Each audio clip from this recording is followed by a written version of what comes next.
Hello and welcome back. However you got here tonight, let yourself arrive fully now. Let your shoulders drop a little further into whatever is holding you up, whether that's a bed, a couch, or just a comfortable chair. Let your breath slow down, in gently through the nose, out long and unhurried, and let whatever the day asked of you begin to loosen its grip, one slow breath at a time.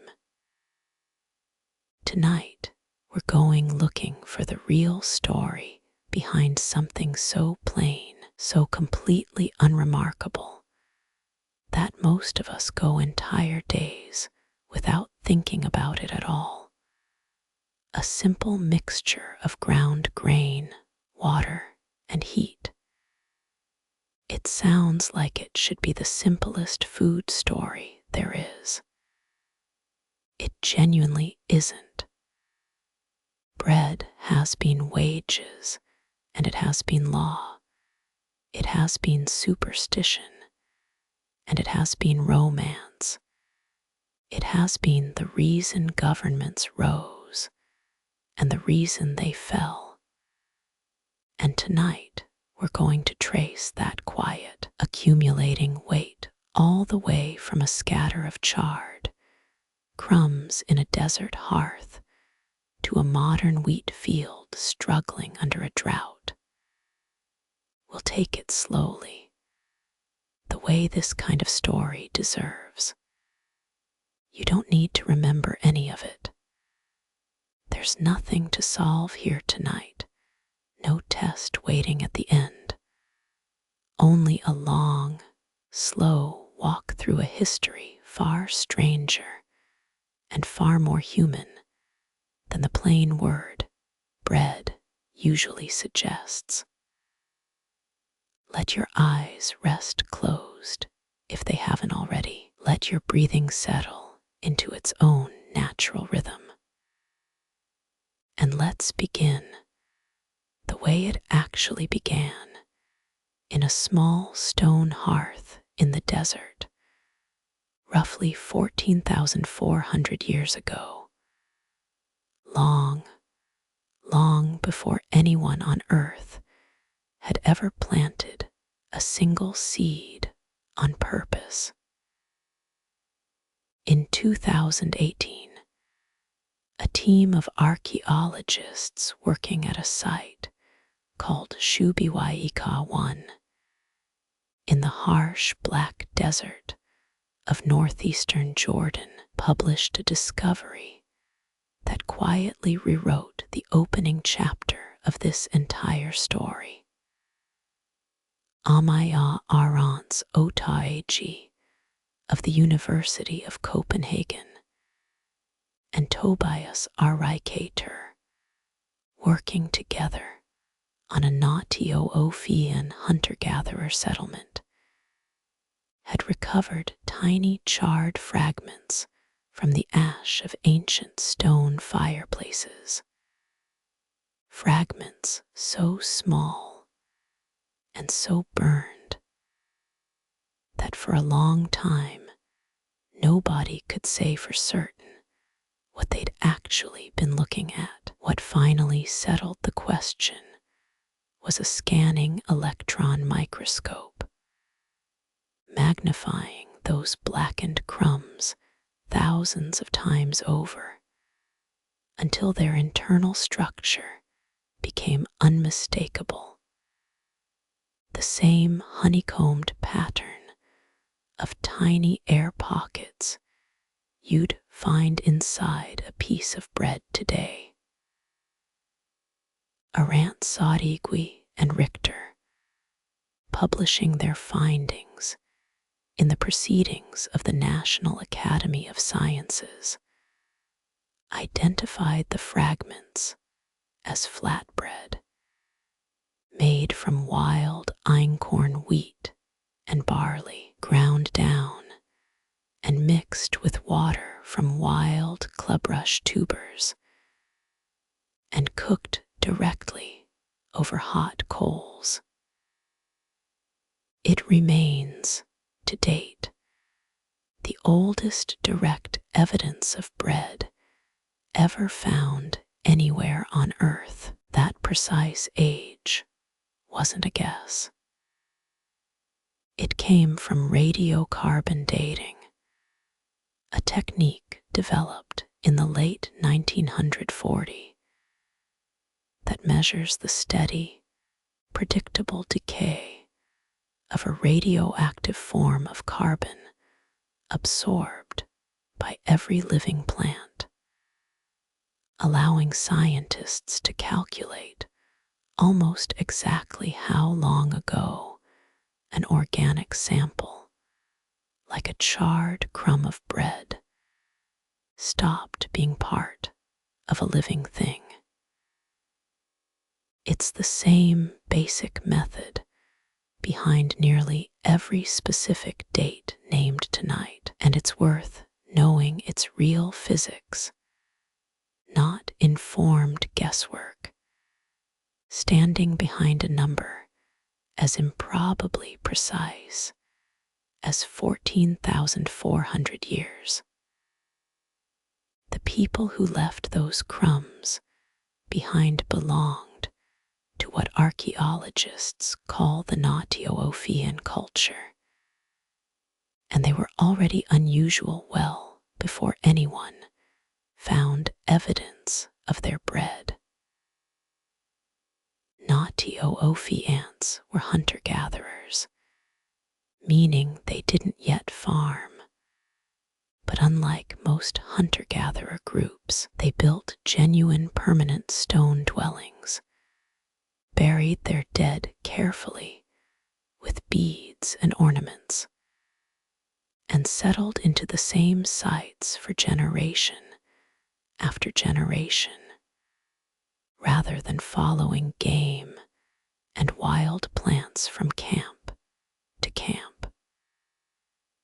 Shubiwai-Ika 1 sits in what's now called the Black Desert, a stark landscape of dark volcanic basalt in northeastern Jordan, a genuinely harsh place to have built a lasting home at all. Sit with that date for a moment, because it genuinely doesn't behave the way you'd expect. Farming, the deliberate planting and harvesting of crops, doesn't begin anywhere in the archaeological record until roughly 10,000 years ago at the very earliest. This bread predates that by more than 4,000 years. The people baking it at Shubiwai-Ika 1 weren't farmers waiting for a harvest. They were hunter-gatherers walking out into wild hillsides to gather grain that had never been planted by anyone at all, doing an enormous amount of unrewarded, unnecessary-seeming work for a food that wouldn't become a staple crop for another 4 millennia. Why go to all that trouble, gathering, husking, grinding, and baking a food you could just as easily eat as a boiled porridge with a fraction of the labor, for a crop nobody had even domesticated yet? It's a genuine, unresolved question, and Arant Sadigui herself has offered one of the more compelling answers, suggesting the reverse of the story most of us grew up assuming.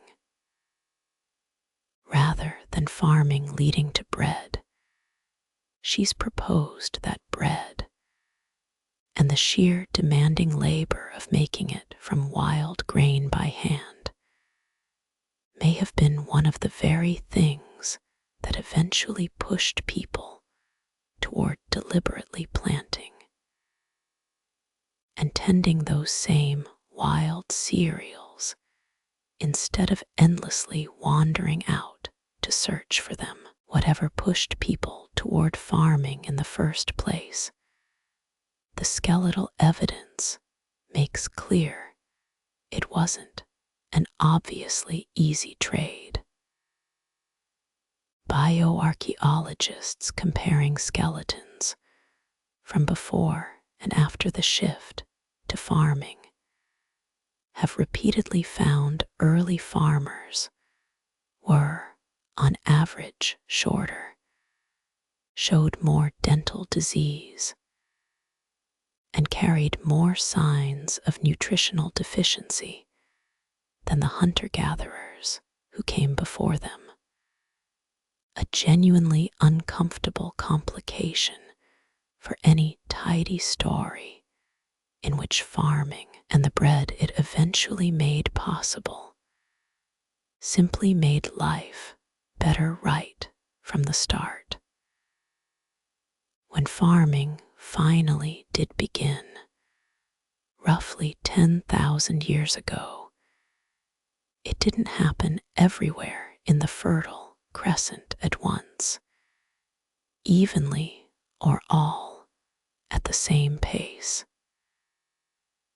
Genetic studies of modern domesticated einkorn wheat, one of the very first cereals people ever brought fully under cultivation, trace its specific ancestry back to wild einkorn, still growing today on the Karajadih Hills in southeastern Turkey. A single, strikingly narrow point of origin for a plant that would go on to feed a meaningful share of the entire human species across nearly every continent on Earth. That early domesticated einkorn, along with its relative emmer wheat, still wasn't quite the wheat that fills a modern bread bag. Sometime around 8,000 years ago, cultivated emmer wheat crossed naturally with a wild goat grass growing alongside it in farmers' fields, an accidental hybridization event that produced an entirely new plant carrying genetic material from both parents at once. That chance cross gave rise to what's now called bread wheat, Triticum aestivum, the specific hexaploid species whose unusually elastic, gas-trapping gluten makes it particularly well suited to producing a light, well-risen loaf, a genetic accident of ordinary field biology that just happened to hand humanity precisely the raw material its bread ambitions would eventually need. Rye and barley, the two grains that would go on to share the medieval European table with wheat, simply don't form gluten anywhere near as strong or elastic, which is exactly why loaves made from them stay noticeably denser and flatter, and why wheat, once that lucky hybrid existed, quietly became the one grain almost every bread culture eventually wanted for itself. That same einkorn wheat left behind one more remarkably direct piece of physical evidence, discovered inside the best preserved ancient human body ever found. Uatsi, the naturally mummified man who died in the Alps roughly 5,300 years ago, and was recovered frozen in glacier ice in 1991, had traces of einkorn wheat identified in his digestive tract during forensic analysis, evidence researchers believe came from a bread or cereal-based food eaten not long before his death.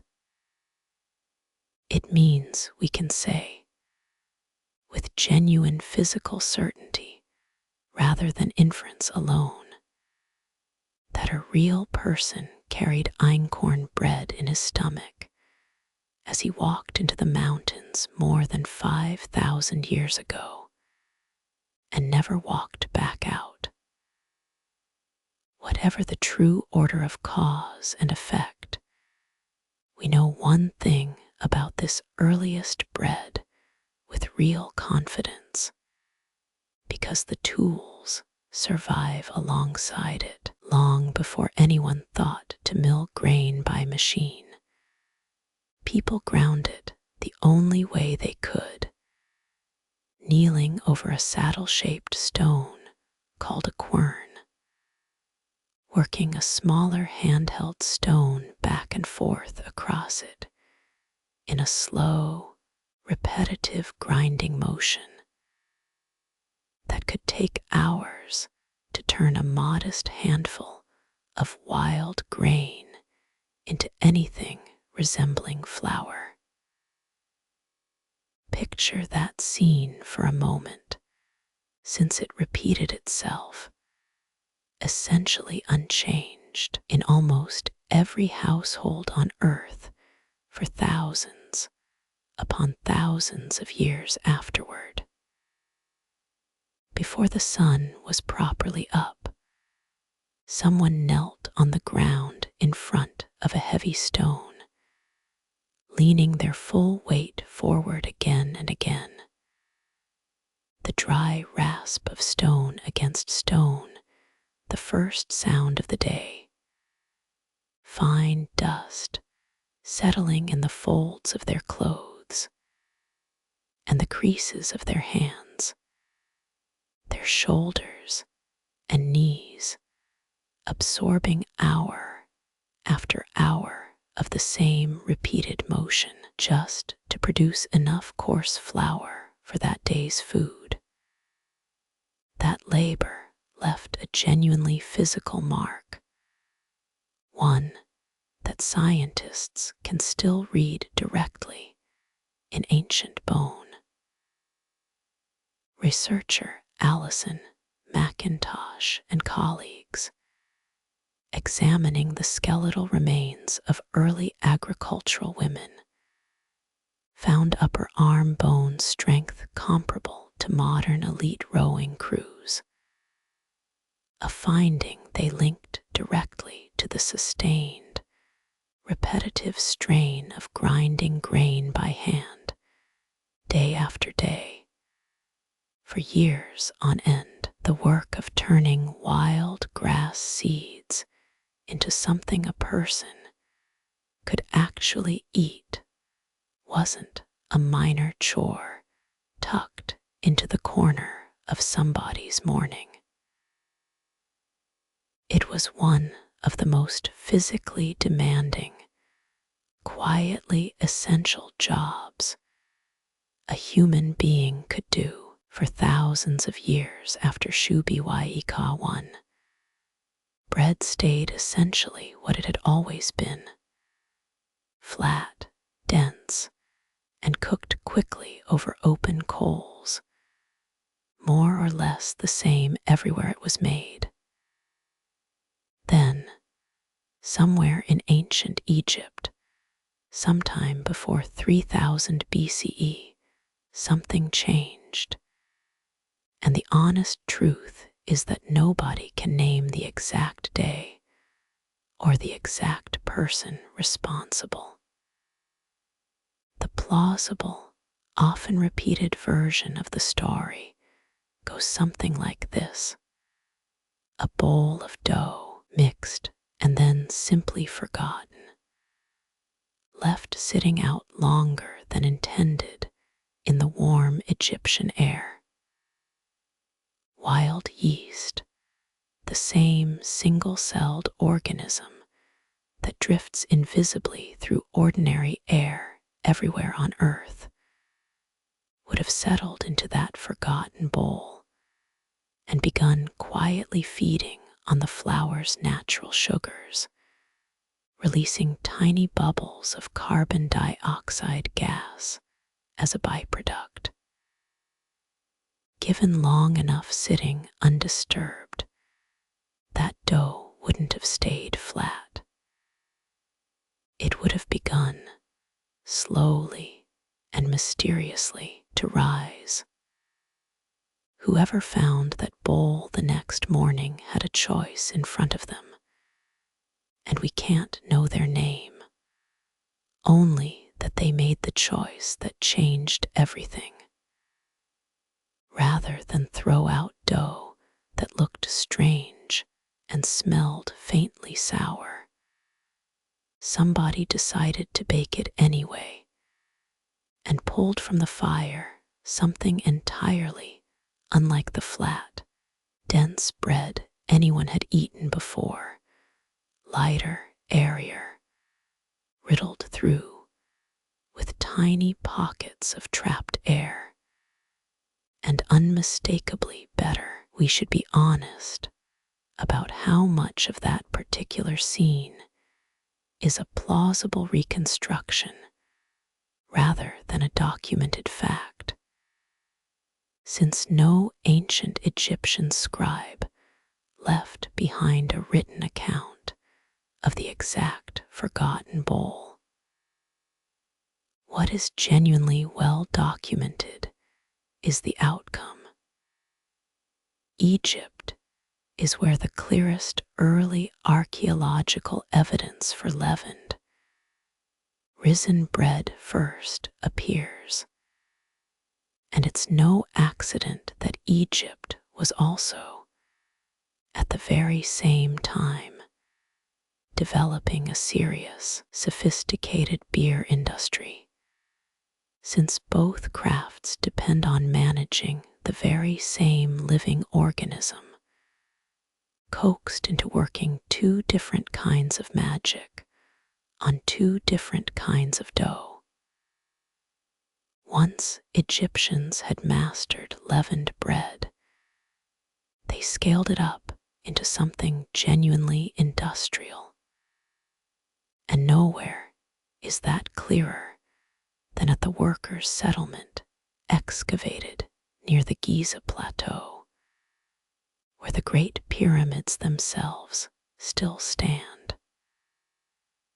Archaeologists Mark Lehner and Zahi Hawass working for decades to uncover the ordinary living quarters of the people who actually built those monuments, found the remains of enormous bakeries, rows of conical clay pots for baking bread on a scale, meant to feed thousands of workers every single day. Those loaves, along with jars of beer brewed the very same way, weren't sold.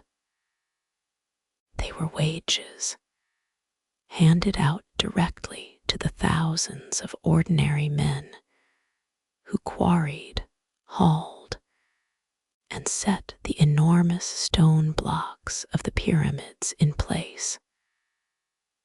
The literal payment for some of the most extraordinary construction work in human history.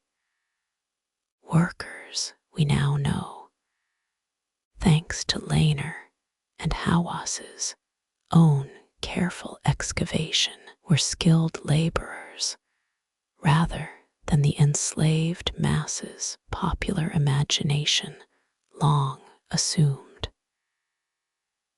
It's worth sitting with that for a moment.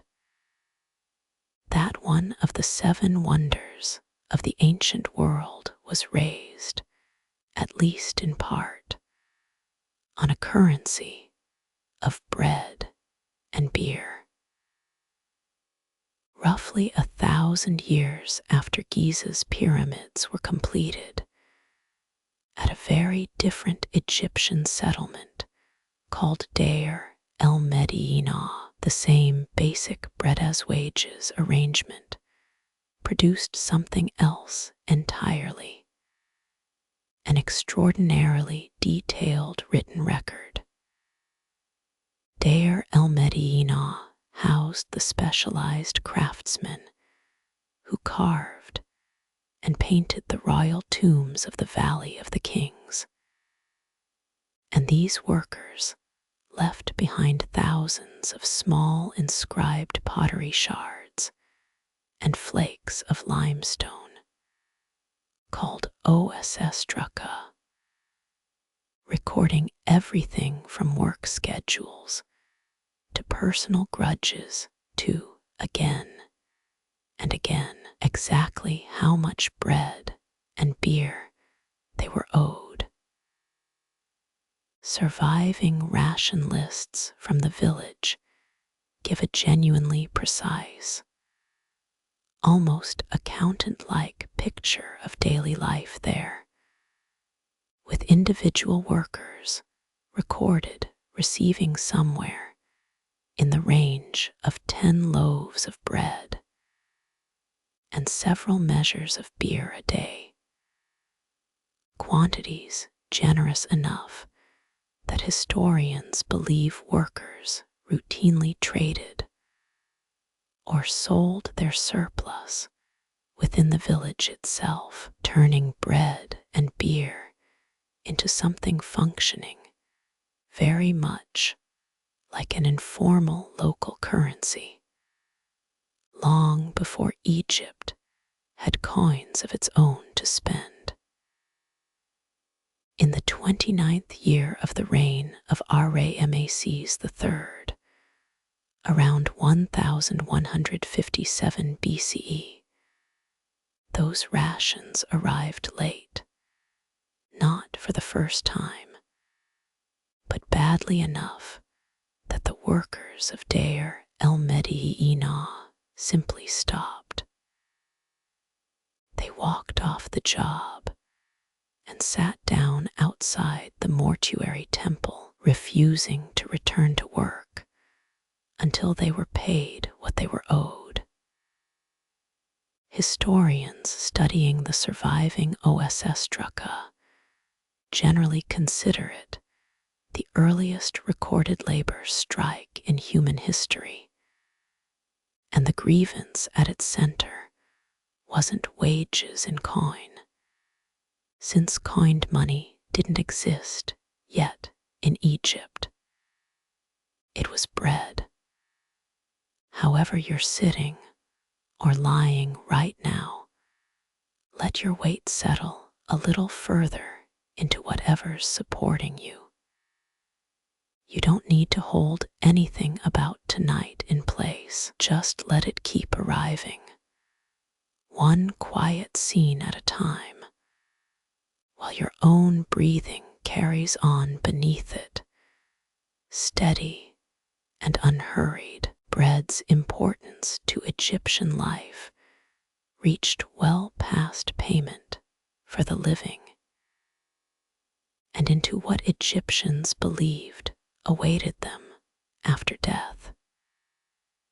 Tomb walls across Egypt are carved and painted with a standard funerary inscription, generally known today as the offering formula, calling for 1,000 of bread, 1,000 of beer, to sustain the deceased's spirit forever in the afterlife.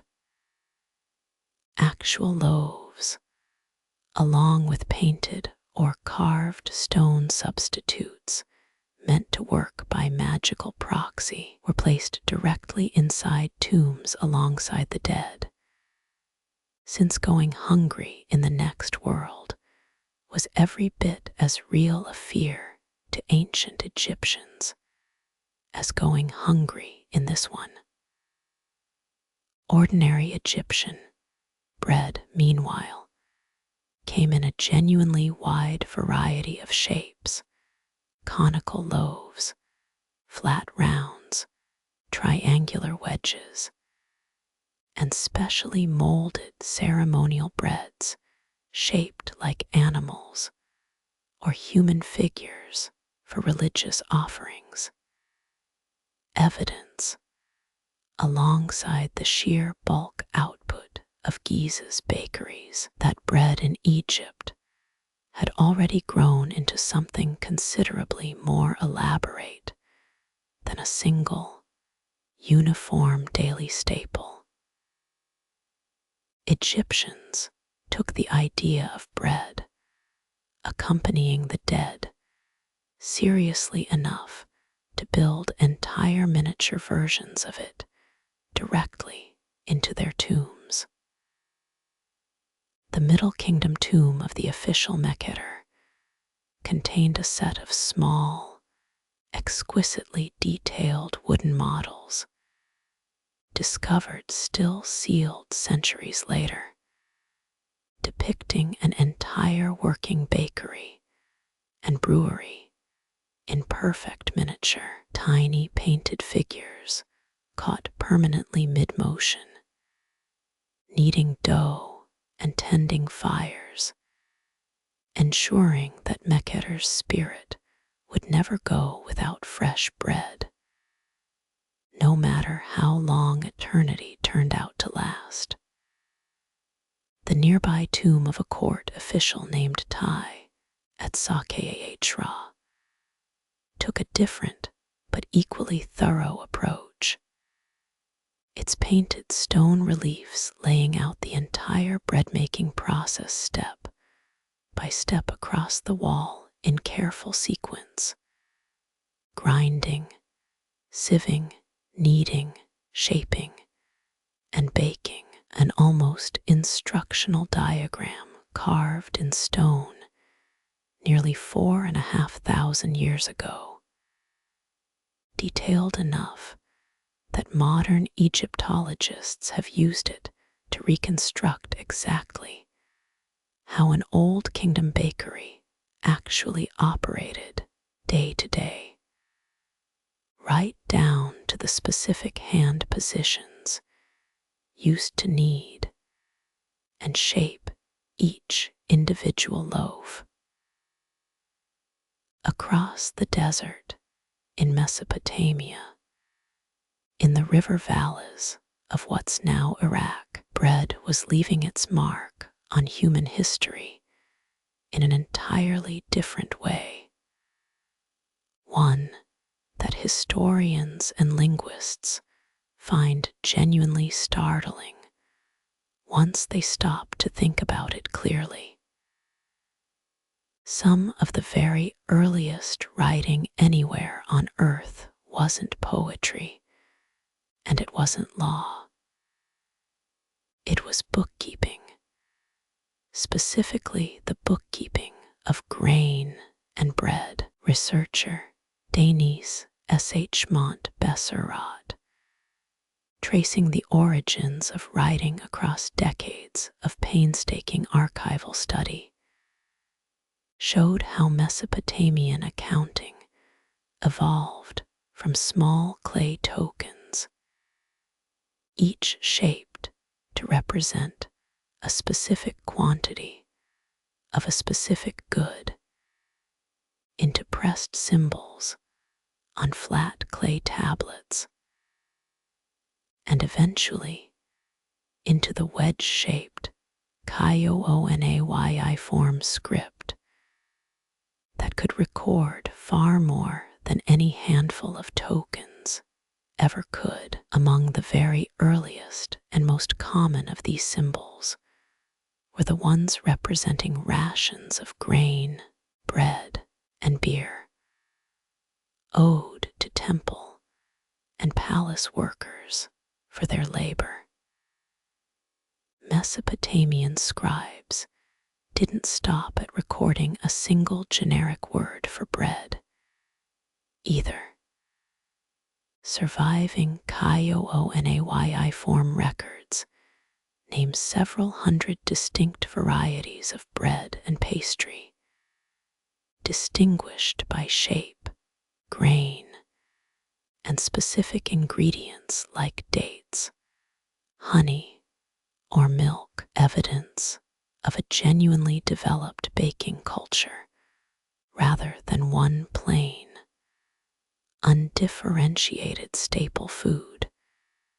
Several thousand years before any European bakery would offer anything close to that same variety.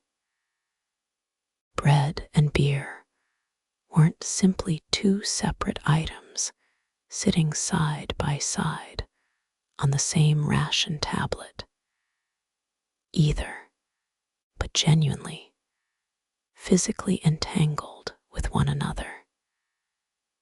Sumerian brewers relied on a specially prepared twice-baked barley bread called beer, crumbled directly into water as the actual starting base for fermentation, meaning bread wasn't just beer's frequent companion on a Mesopotamian ration list, but quite literally one of its core ingredients.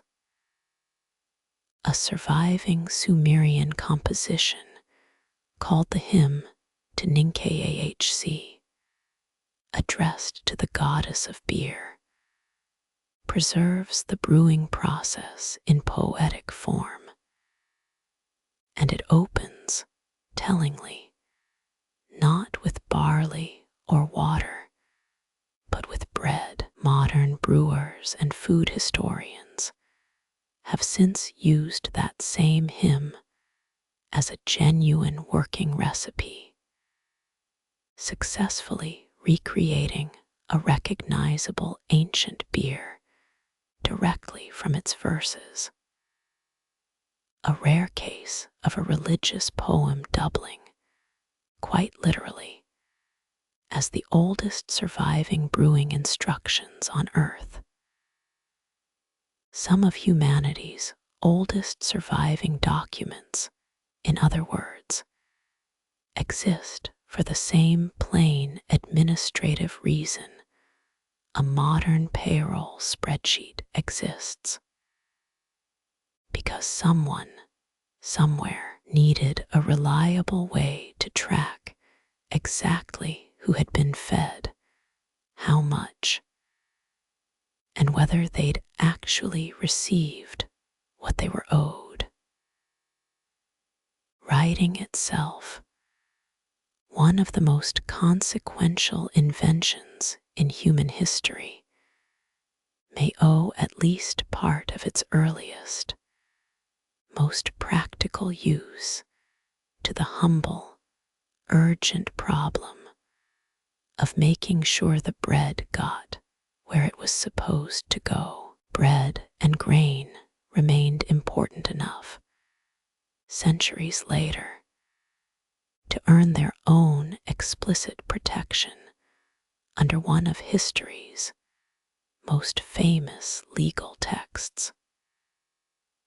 Hammurabi's code, carved into a tall stone stela around 1754 BCE, includes specific provisions regulating the price and measure of beer and grain, setting real legal consequences for merchants caught shortchanging their customers. It's a genuinely direct ancestor of the English assize of bread and ale we'll meet later tonight, separated by more than 2,000 years and an entire continent, and yet solving precisely the same basic problem. Someone, somewhere, always seems to try shortchanging the bread. Egypt's own bread and beer partnership left behind physical remains every bit as striking as Mesopotamia's tablets. Archaeologists excavating at Hierarchaeopolis in southern Egypt uncovered the remains of a brewery dating back roughly 5,500 years. Among the oldest breweries ever identified anywhere on Earth. Its large ceramic vats, capable of producing hundreds of gallons at a time, built specifically to heat the same basic bread-based mash Sumerian brewers, were separately relying on hundreds of miles away. Two civilizations arriving at nearly identical solutions without ever comparing notes. Egyptian bread's ultimate dependence on the Nile's yearly flood tied it directly into the very idea of kingship itself. Egyptians believed their pharaoh was personally responsible, through his relationship with the goddess Mad, the embodiment of cosmic order, for ensuring the Nile's flood arrived on schedule every single year, replenishing the fields that grew the grain that became the bread that fed the entire kingdom. A failed flood wasn't simply bad weather. It was read as a sign the pharaoh himself had failed at the most basic obligation of his rule. Bread's presence or absence on Egyptian tables, serving as a direct, visible referendum on whether the king was still doing his job. The grinding technology itself kept quietly improving in the background of all these larger dramas. The saddle quern that first appeared at Shubiwaika I eventually gave way, sometime around the early Iron Age, to the rotary quern, a circular stone turned continuously in place, rather than pushed back and forth by hand. A genuinely significant efficiency gain that shortened the same grinding task considerably. It's a small, unglamorous mechanical improvement, and also a direct, unbroken line of descent connecting a Ethiopian woman's aching shoulders to the giant turning millstones waiting for us at Bar Bagal. Bread's weight in Mesopotamian thought shows up just as clearly in the region's literature as it does in its account books. Out of every possible detail, a storyteller could choose to mark the line between animal and human being. Why single out the act of eating bread specifically? In the Epic of Gilgamesh, one of the oldest surviving works of literature anywhere on Earth, the wild man Enkidu lives among animals, eating grass and drinking from streams like a beast of the field, until a temple woman named Shamhat leads him toward the world of human beings. The story marks the exact moment Enkidu becomes fully human with a single, deliberate detail. He is offered bread and beer for the first time, and once he eats and drinks, the story tells us plainly, he becomes a man. It's a remarkable detail to find sitting at the very foundation of Western literature. That one of humanity's oldest stories chose bread specifically, out of everything it could have picked, as the dividing line between animal and civilized human being. Long before anyone wrote a single word about bread's economics, its politics, or its price, someone had already understood and written down that eating it was somehow the very thing that made a person fully human. It's a strange kind of monument when you really sit with it. No grand inscription boasts about it. No ruler commissioned a statue in its honor.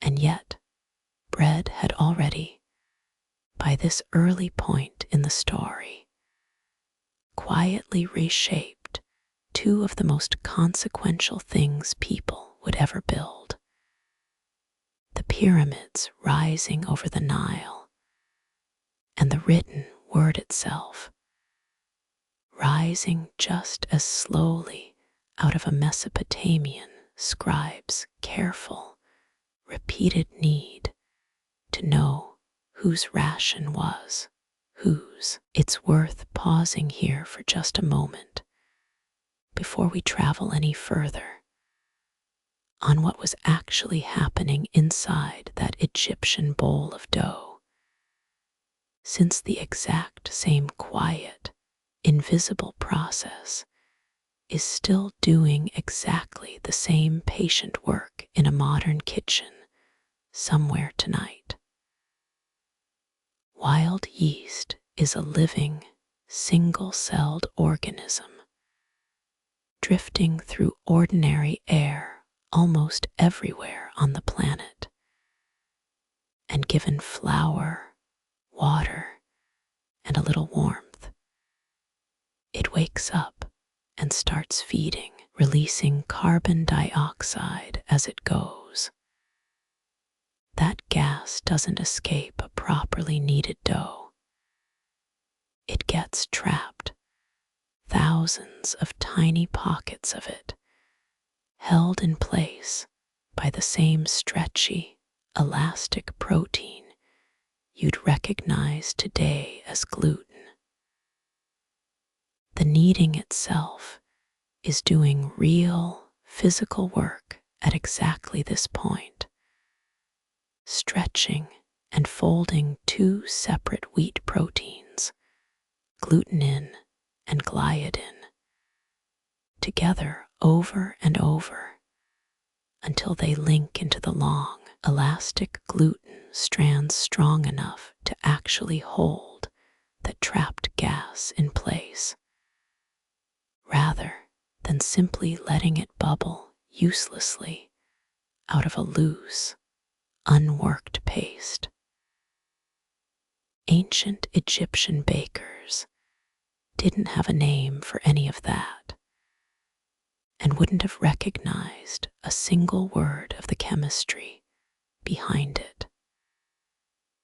They only had the plain evidence sitting in front of them: an ordinary flat dough transformed quietly overnight into something entirely new that rose. If you've ever left a bowl of dough resting quietly on your own counter, covered with a cloth, and come back later to find it had grown, you've watched the exact same organism do the exact same patient work that first surprised somebody in Egypt more than 5,000 years ago. Nothing about that process has changed. Only our understanding of it has. Modern genetic sequencing has since confirmed something Egyptian bakers could never have known about the yeast working quietly inside their own bowls. Researchers mapping the genome of Saccharomyces cerevisiae, the specific species responsible for bread, wine, and beer alike, have found distinct domesticated lineages branching off from wild ancestors at different points, much the way dogs branched off from wolves, each lineage gradually shaped by centuries of humans, unknowingly selecting for the specific strains that happened to rise the highest, ferment the fastest, or taste the best. Between Egypt's bakeries and Rome's guilds sat ancient Greece, which drew a sharp, well-understood line between two very different kinds of daily bread. Wheat bread, called ardos, was the more prestigious, more expensive option, while maza, a simpler barley cake, formed the everyday staple for ordinary households who couldn't regularly afford wheat at all. Greek cities also developed some of the ancient world's first specialized commercial bakeries, professional bread makers whose skills, once Rome expanded into the Greek world through conquest, were carried directly back to the imperial capital as both captives and hired craftsmen. Precisely the arrival from Greece and Macedonia Pliny, the elder later credited with teaching Rome how to bake in the first place. Bread's journey through Egypt and Mesopotamia had already shown how thoroughly a simple food could become entangled with power and labor. In Rome, that entanglement became deliberate government policy, written down and argued about openly. The historian Pliny, the elder, records that Rome had no professional bakers at all until around 168 BCE, when skilled bread makers arrived from Greece and Macedonia following Rome's wars there. And within a few generations, baking had grown into one of the city's most tightly organized trades, its practitioners bound together in a professional guild called the Collegium Pistiorum. Rome's legions carried that same reliance on bread with them into every campaign the empire ever fought. Ordinary soldiers were issued a set daily grain ration called fermentum, and were expected to grind it themselves at a small portable hand mill, and bake their own bread over the campfire at the end of each day's exhausting march, meaning a Roman legionary's fitness for battle depended, quite literally, on the same basic grinding and baking labor a Ethiopia family had once performed by a very different kind of fire, 14,000 years earlier. That guild eventually became something closer to a state institution than an ordinary trade association, since Rome's leaders had discovered a genuinely powerful truth. A hungry, restless population was dangerous, and a well-fed one was considerably easier to govern.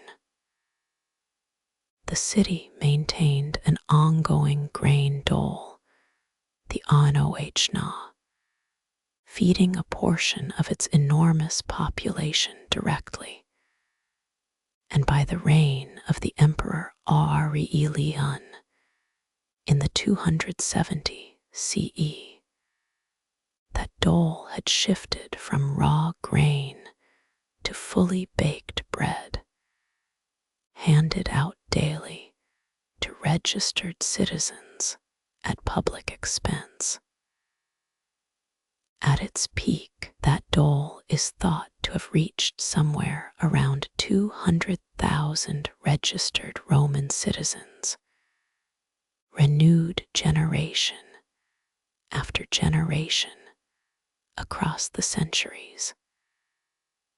A genuinely enormous standing welfare program for the ancient world, built entirely around one single, indispensable food. Feeding that dole at all required an enormous, carefully managed supply chain, most of it running through the busy harbor at Ostia, Rome's port city, where grain ships arriving from Egypt and North Africa, the empire's two great breadbasket provinces, were unloaded by the thousands of tons every single year. An entire dedicated office of the Roman state, the Cora Anohni, existed purely to manage that flow, tracking supply, storage, and distribution for a city whose population, at its height, may have exceeded 1 million people, an administrative operation whose closest modern equivalent might be a national food security agency, built specifically around one single, indispensable commodity.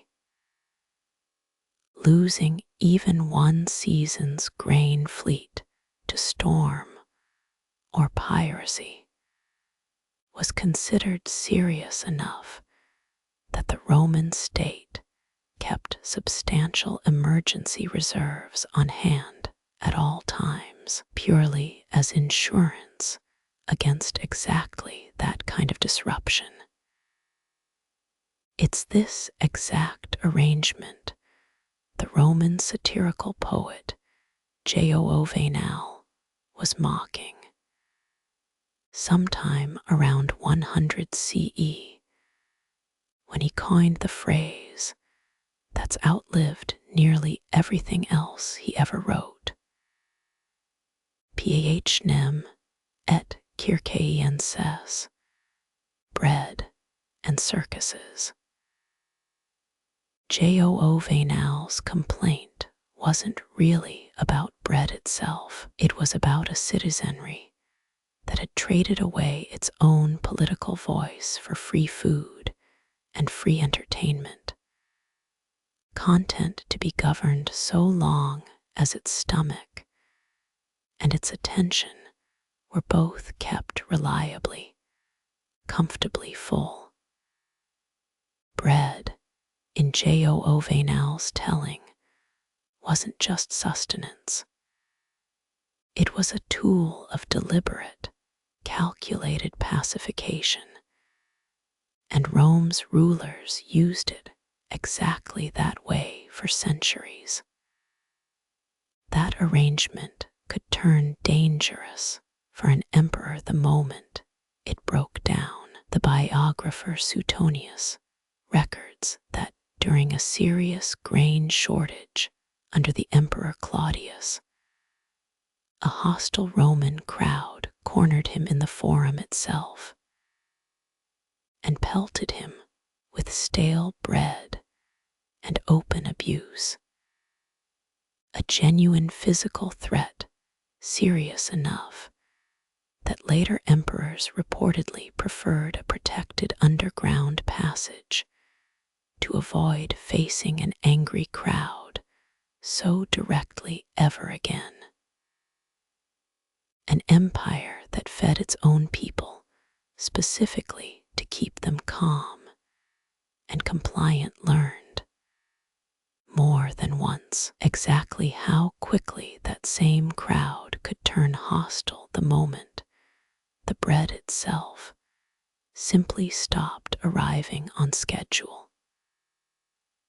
Rome's ordinary bakeries left behind one genuinely extraordinary piece of direct physical evidence, preserved by the very disaster that destroyed them.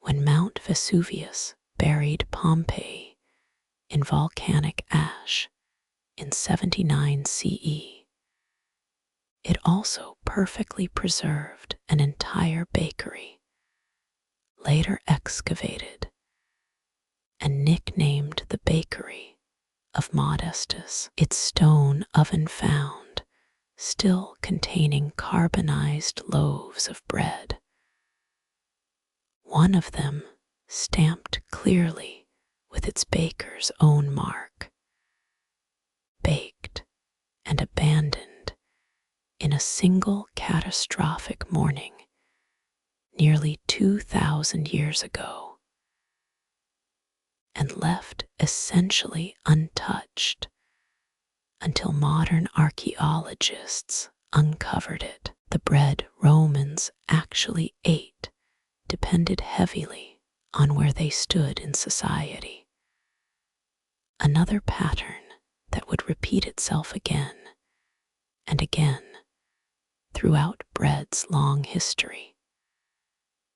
Refined white bread, called panis candidus, was expensive to produce and reserved largely for the wealthy, while ordinary citizens made do with coarser, darker loaves milled from less refined flour, a visible, edible marker of class sitting on every table in the city long before anyone needed to ask directly how much money the person sitting across from them actually had. Feeding a city that size demanded flour on a genuinely industrial scale, and Rome's engineers answered that demand with a structure that still surprises historians whenever it comes up. At Bar in what's now southern France, archaeologists have excavated the remains of a watermill complex built directly into a hillside, 16 separate water wheels arranged in 2 parallel rows, water descending from one wheel to the next, each wheel turning its own pair of grinding stones. Built sometime in the 2nd century CE, the Bar mill complex was capable, by most modern estimates, of grinding enough flour to help feed a population somewhere in the tens of thousands. A genuinely industrial operation running on nothing but falling water and stone more than 1,000 years before industrial became a word anyone associated with milling grain. It's a useful reminder that scale and machinery aren't purely modern inventions. Rome had already worked out how to feed a city with water power alone, then largely forgot how, for a very long time afterward, Europe's mills quietly shrinking back down to single, modest wheels for the many centuries still to come. The site was first properly excavated in the 1930s, and modern researchers building working-scale reconstructions of Bar Bagal's wheel-end gear system have since confirmed the ancient design was every bit as efficient as the ruins themselves suggested. Genuine period engineering rather than an inflated later legend. It's rare for an ancient claim this impressive to hold up quite so cleanly once someone actually tries rebuilding it by hand. Wheat itself had to travel a very long way to reach China at all, arriving gradually along the same overland trade routes that would later carry silk in the opposite direction. Archaeobotanical evidence placing wheat's arrival in China sometime around 4,000 years ago, brought in from Central and West Asia rather than domesticated locally the way rice had been. Chinese cooks, in other words, inherited wheat as a foreign import, and then built something entirely their own out of it, adapting a borrowed grain to native cooking methods rather than borrowing anyone else's finished bread tradition along with it. While Rome baked its bread in stone ovens, an entirely separate bread tradition was developing in China, built around wheat, but almost nothing else in common with anything happening in the Mediterranean.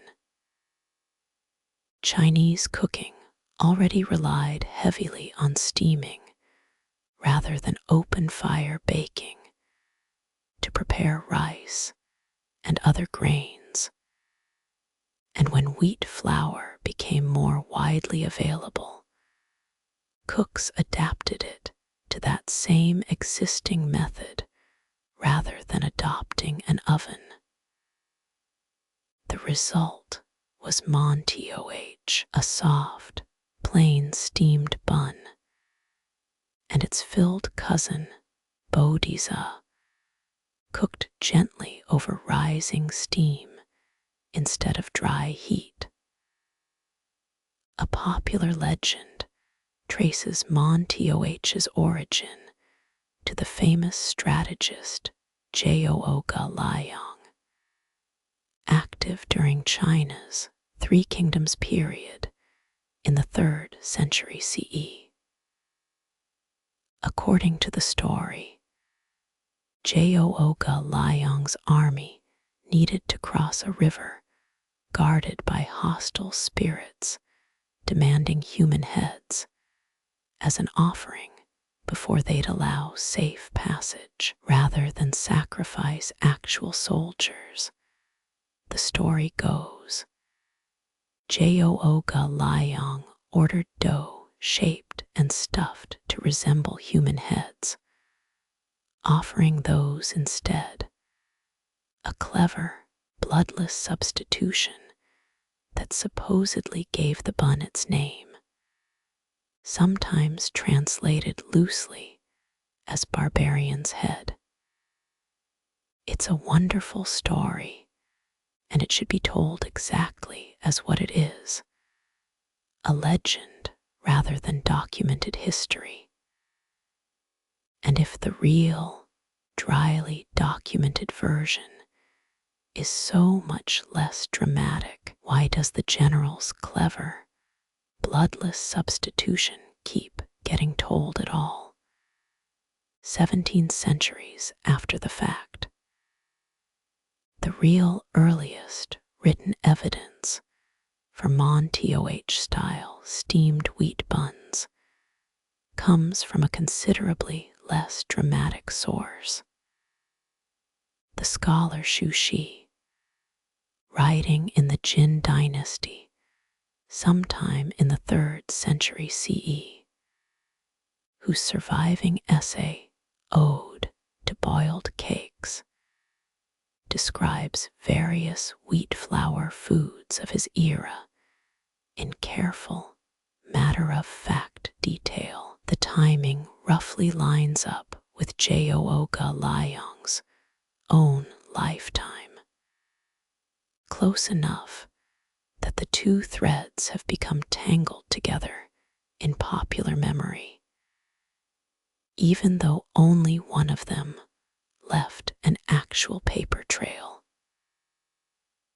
Further west, in the heart of the vast Persian Achaemenid Empire, administrators were independently rediscovering the exact same lesson Egypt and Mesopotamia had already learned about bread and record keeping. Thousands of clay tablets recovered from Persepolis, the Persian Empire's ceremonial capital, record detailed rations of flour and bread issued to workers and travelers moving through the empire, a bureaucratic habit stretching from Susa to the Indus Valley.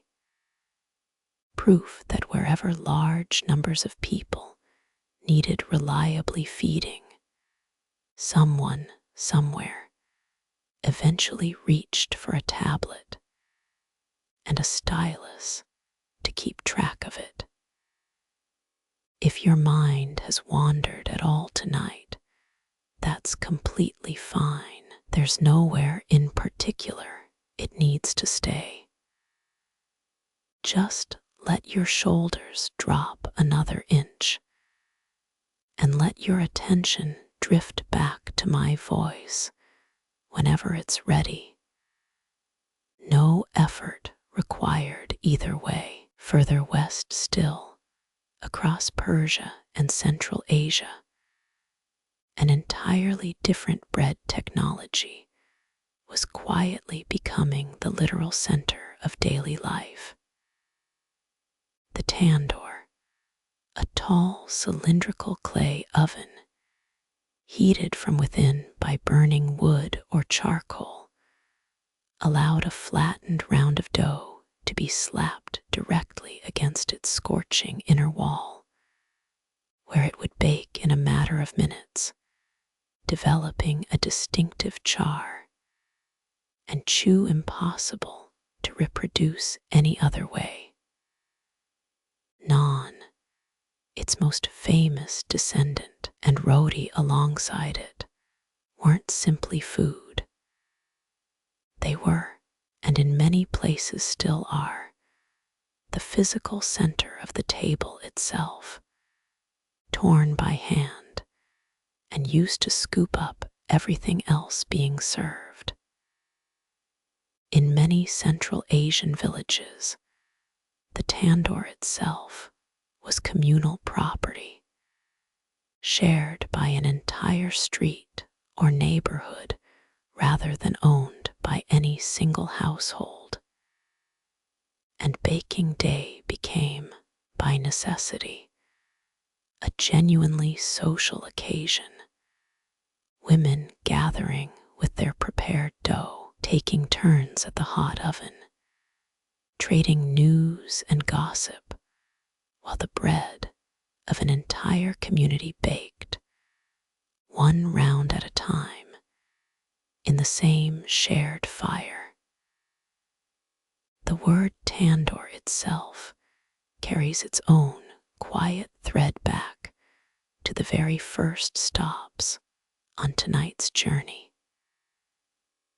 Linguists trace it back through Persian to the Akkadian word tinooru, a term for oven found recorded on Mesopotamian Kyoonayyi-form tablets thousands of years old, the same broad region and the same basic clay oven technology, traveling steadily eastward across centuries, carrying its own name along with it the entire way. Wheats reach across this same broad Islamic world, expanded dramatically during the Islamic Golden Age, roughly the 8th through 13th centuries, as scholars and farmers spread new irrigation techniques, improved crop rotation methods, and previously unfamiliar grain varieties from Persia and Central Asia, all the way west into North Africa and Islamic Spain. That sustained agricultural exchange carried along the same trade routes, already moving spices, paper, and scholarship between Baghdad, Cairo, and Cordoba, quietly expanded exactly how much wheat and how much bread a much wider stretch of the medieval world could reliably grow for itself. That same tandoor tradition reached particular refinement in the royal kitchens of the Mughal Empire, ruling across India from the 1500s onward, where court cooks developed increasingly elaborate variations on naan, some enriched with milk or clarified butter, others stuffed with nuts and dried fruit for imperial banquets. What had begun as a simple, practical village bread had become, in the hands of Mughal royal kitchens, a genuine subject of culinary refinement and status. Another example of the same basic pattern we've already seen play out in Rome, that a single food, prepared with enough skill and expense, could mark the difference between a peasant's table and an emperor's. In the Ethiopian highlands, a third and entirely independent bread tradition took shape around a grain found almost nowhere else on earth in significant quantity. Teff, a tiny, nutrient-dense cereal domesticated in the region thousands of years ago. Teff flour, mixed with water and left to ferment naturally over several days, develops a distinctive, pleasantly sour tang before it's ever poured across a wide, flat clay griddle called a midad, spreading into a thin, spongy round, riddled with characteristic small holes across its surface. That bread, injera, functions today essentially the way naan does further east, as edible tableware, torn by hand, and used to gather up whatever stew or vegetable dish it's served alongside. The whole meal typically shared from one large communal platter rather than portioned onto individual plates, traditionally set upon a tall, colorfully woven basket table called a mesab, gathered around by the whole family at once, rather than seated at separate settings. Nobody in ancient Ethiopia had any contact with Egyptian yeast bread or Mesopotamian ration tablets. Wild fermentation, a completely different grain, and a completely different cooking surface produced a bread tradition every bit as sophisticated as anything happening on the other side of the Red Sea, built from scratch, independently out of entirely local ingredients and entirely local knowledge. Teff itself is a genuinely remarkable grain on its own terms, among the smallest cultivated cereal seeds in the entire world, so small that a single handful contains many thousands of individual grains. In recent decades, it's found a considerably wider global audience beyond Ethiopia and neighboring Eritrea, prized by modern nutritionists for its naturally gluten-free profile and dense concentration of iron and protein.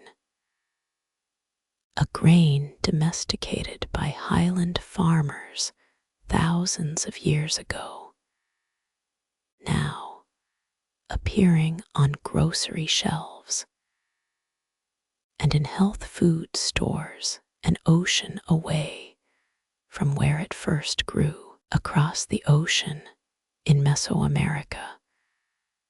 An entirely separate civilization was solving essentially the same basic problem, feeding people from ground grain, with a solution built around a completely different plant, and a genuinely remarkable piece of ancient food chemistry. Maize itself was grown alongside beans and squash in a deliberate companion planting system, often called the Three Sisters, the beans fixing nitrogen back into the soil the corn depended on, while the sprawling squash vines shaded out weeds at ground level. A self-sustaining agricultural system, every bit as carefully engineered as any old world wheat field. Maize, unlike wheat or barley, doesn't release its full nutritional value or grind easily into usable dough without help. How do you even stumble onto the exact fix for a problem you don't yet know you have, with no chemistry to explain why it works? Mesoamerican cooks discovered, long before anyone understood why it worked, that soaking and cooking dried corn kernels in an alkaline solution, usually water mixed with lime, transformed the grain entirely. That process, now called nixtamalization, softens the tough outer hull of the kernel, makes the grain far easier to grind into a smooth, workable dough called masa, and, as modern nutritional science has since confirmed, unlocks niacin and other nutrients that would otherwise pass through the body almost entirely unused. Patted by hand into a thin, even round, and cooked briefly on a hot clay comal, that masa became the tortilla, a food every bit as central to Mesoamerican life as leavened bread was to Egypt, built on a foundation of genuine ancient chemistry that Europe wouldn't stumble onto a comparable version of for centuries. West Africa, meanwhile, was independently building its own grain tradition around fonio, among the oldest cultivated cereals on the continent. Its tiny grains steamed rather than baked into anything resembling a loaf. Further north, across the Maghreb, wheat and barley were painstakingly hand-rolled into tiny granules and steamed in a stacked pot called a kauskausir, producing couscous, a grain preparation old enough and central enough to daily life that, much like France's baguette, UNESCO recognized it in 2020 as intangible cultural heritage shared jointly by Algeria, Morocco, Mauritania, and Tunisia. One dish, several nations, official recognition that a grain this ordinary was still worth protecting together. That ancient chemistry mattered more than most of the Europeans who eventually adopted maize as a crop ever realized. When corn spread to parts of Europe and later Africa in later centuries, it typically traveled without the accompanying knowledge of nixtamalization.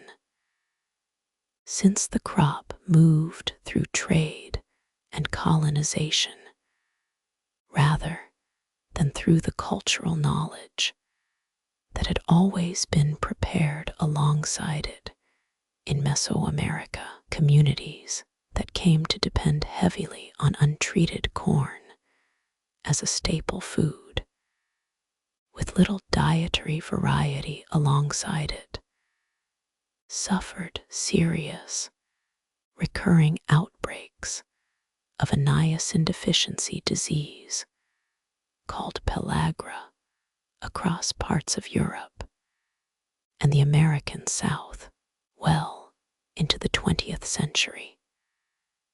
A genuinely severe illness, entirely unknown to the Mesoamerican societies who had quietly solved the exact same problem thousands of years earlier with nothing more than water and ash. Pause for a moment on just how many separate places we've now visited, without a single one of them borrowing directly from another. Egypt's forgotten bowl, China's steam, Central Asia's tandoor, Ethiopia's wild teff, and Mesoamerica's ash-treated maize all arrived at their own version of the same basic idea, using nothing but flour, water, heat, and everywhere except that one Irish exception we'll meet later tonight, whatever wild yeast and bacteria happened to already be drifting through their own particular air. Commercial, factory-produced yeast wouldn't exist anywhere until the 19th century. Every single one of these ancient traditions was, quietly and without exception, sourdough. Bread's importance left a mark on language itself in ways most of us use every day without ever noticing. In Old English, the word for a ruler or head of household was Loaf, literally loaf guardian, the person responsible for making sure the household's bread supply was protected and fairly distributed. Over centuries of everyday use, that compound word wore down, its middle syllables eroding away through ordinary speech, until it settled into the word we still use today, Lord. Its companion word, hlafda, is generally understood to carry a related meaning, something like loaf kneader or bread maker, describing the woman responsible for that same household's baking, though it's worth being honest that the second half of that word is a reconstructed root, not one directly attested with full certainty in surviving Old English texts. What's beyond dispute is the outcome.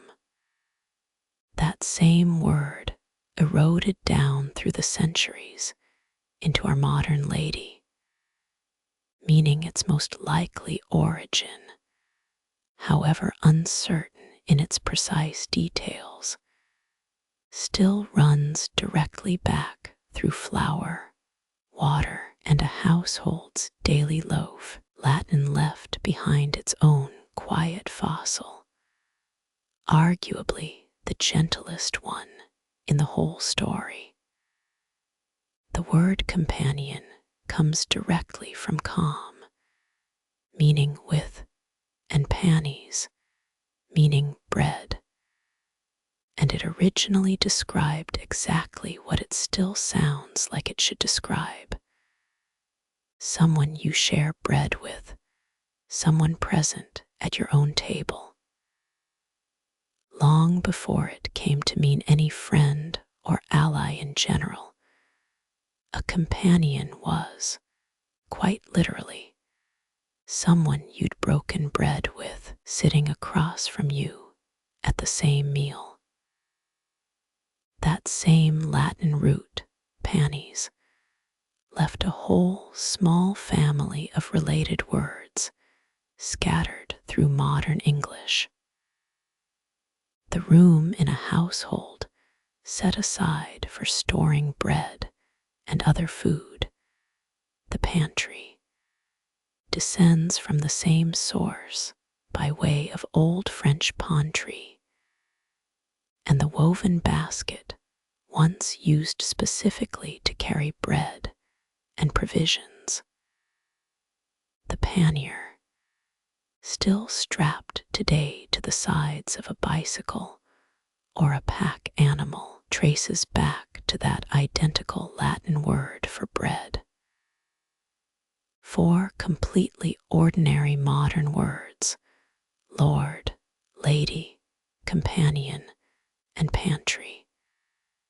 And every single one of them is, underneath its everyday modern meaning, still quietly talking about bread.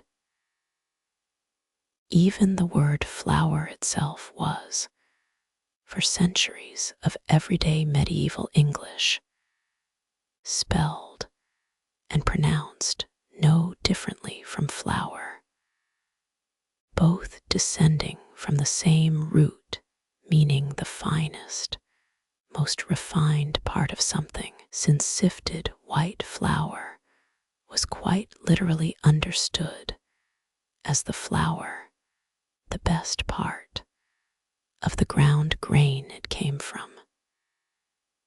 English coined one more bread word considerably more recently, in the 19th century, when breadwinner first appeared to describe whoever, in a household, earned the money that put bread, still the era's shorthand for food in general.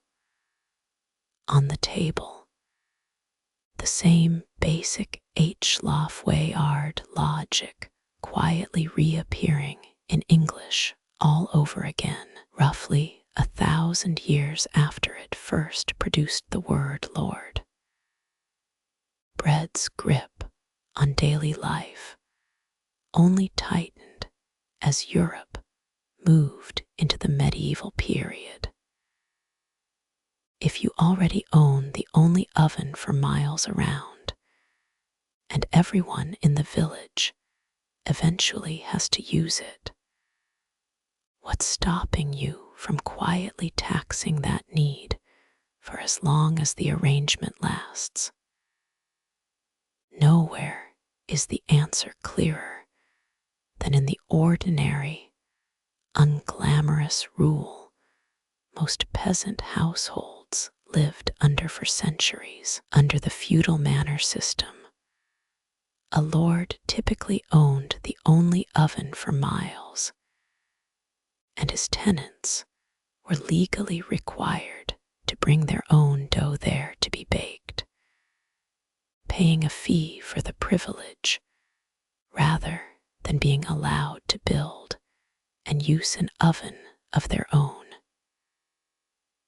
Baking bread at home in defiance of that rule could mean real punishment, since the Lord's monopoly on ovens, alongside similar monopolies on mills and wine presses, formed one of the most reliable, steady sources of feudal income there was. Just how thoroughly mills had woven themselves into English life by this point is easy to check directly, thanks to one of the most famous surveys in medieval history.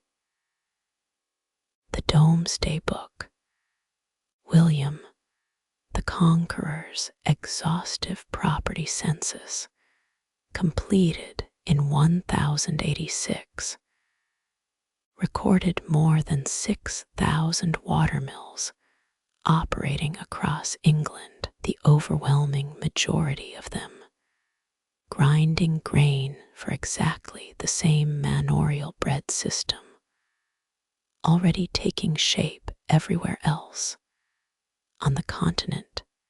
Proof that Bar Bagal's old Roman trick of harnessing a river to grind flour had never actually disappeared. It had simply scattered into thousands of smaller, quieter versions of itself. These compulsory feudal dues were known in French as bon litier, and the oven itself as a four-banal communal oven in the specific legal sense of being obligatory rather than optional. It's the same root that eventually gave English the word banal, meaning ordinary, commonplace, drained of anything original.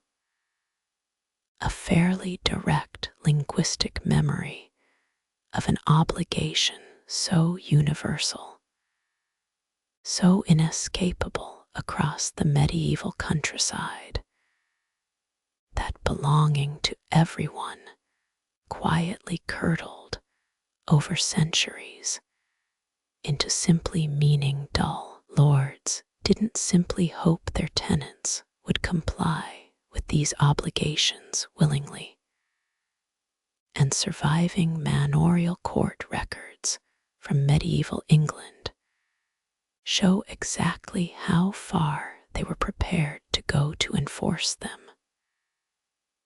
Peasants caught grinding their own grain at home on a small private hand quern, bypassing the Lord's mill and its fee entirely, could have that quern legally seized and smashed by the Lord's own officials, the same basic grinding technology, traced all the way back to Shubiwaika, one now treated, centuries later, as contraband whenever it threatened someone else's monopoly.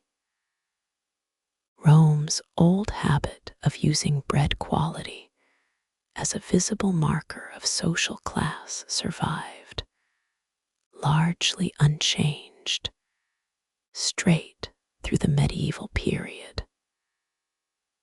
Fine white bread, sometimes called pain de Seigneur, Lord's bread, was reserved for nobility, and the wealthy milled from carefully sifted flour with the coarse bran removed, while ordinary peasants ate maslin, a considerably coarser loaf made from a mixed planting of wheat and rye grown together in the same field, a hedge against a single crop's failure that also happened to produce a noticeably darker, denser everyday loaf.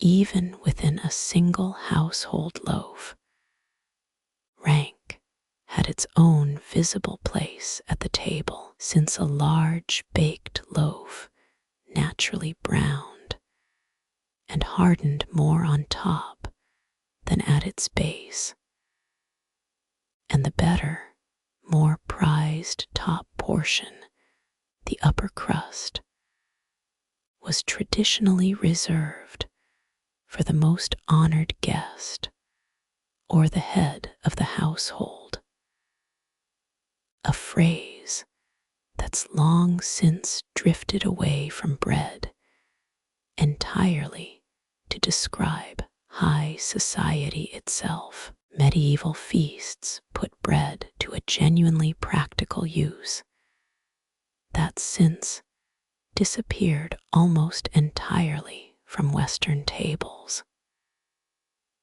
Thick, deliberately stale slices, called trenchers, served as edible plates, soaking up the juices and sauces of whatever rich meat or stew was piled on top. And once a trencher had done its job and grown thoroughly soaked through, it wasn't washed and reused. It was typically given away afterward to servants. The poor gathered at the hall's gate or the household's dogs. One final, humble use for a plate nobody ever intended to keep. Stale bread found a gentler second life elsewhere, in a dish considerably older than most people assume. The Roman cookbook attributed to Apicius already describes soaking bread in milk and frying it, a direct ancestor of the dish the French would later call pain perdu, lost bread, named for the same bread it was always meant to rescue, a humble kitchen habit for salvaging bread just past its best that survived, largely unchanged, for roughly 2,000 years. Bakers themselves organized into their own protective guilds across medieval European towns, much as Rome's Coeligium Pistiorum had centuries earlier. London's own bakers received a formal charter in 1155, becoming what's still known today as the Worshipful Company of Bakers, one of the very oldest trade guilds in the city's long history.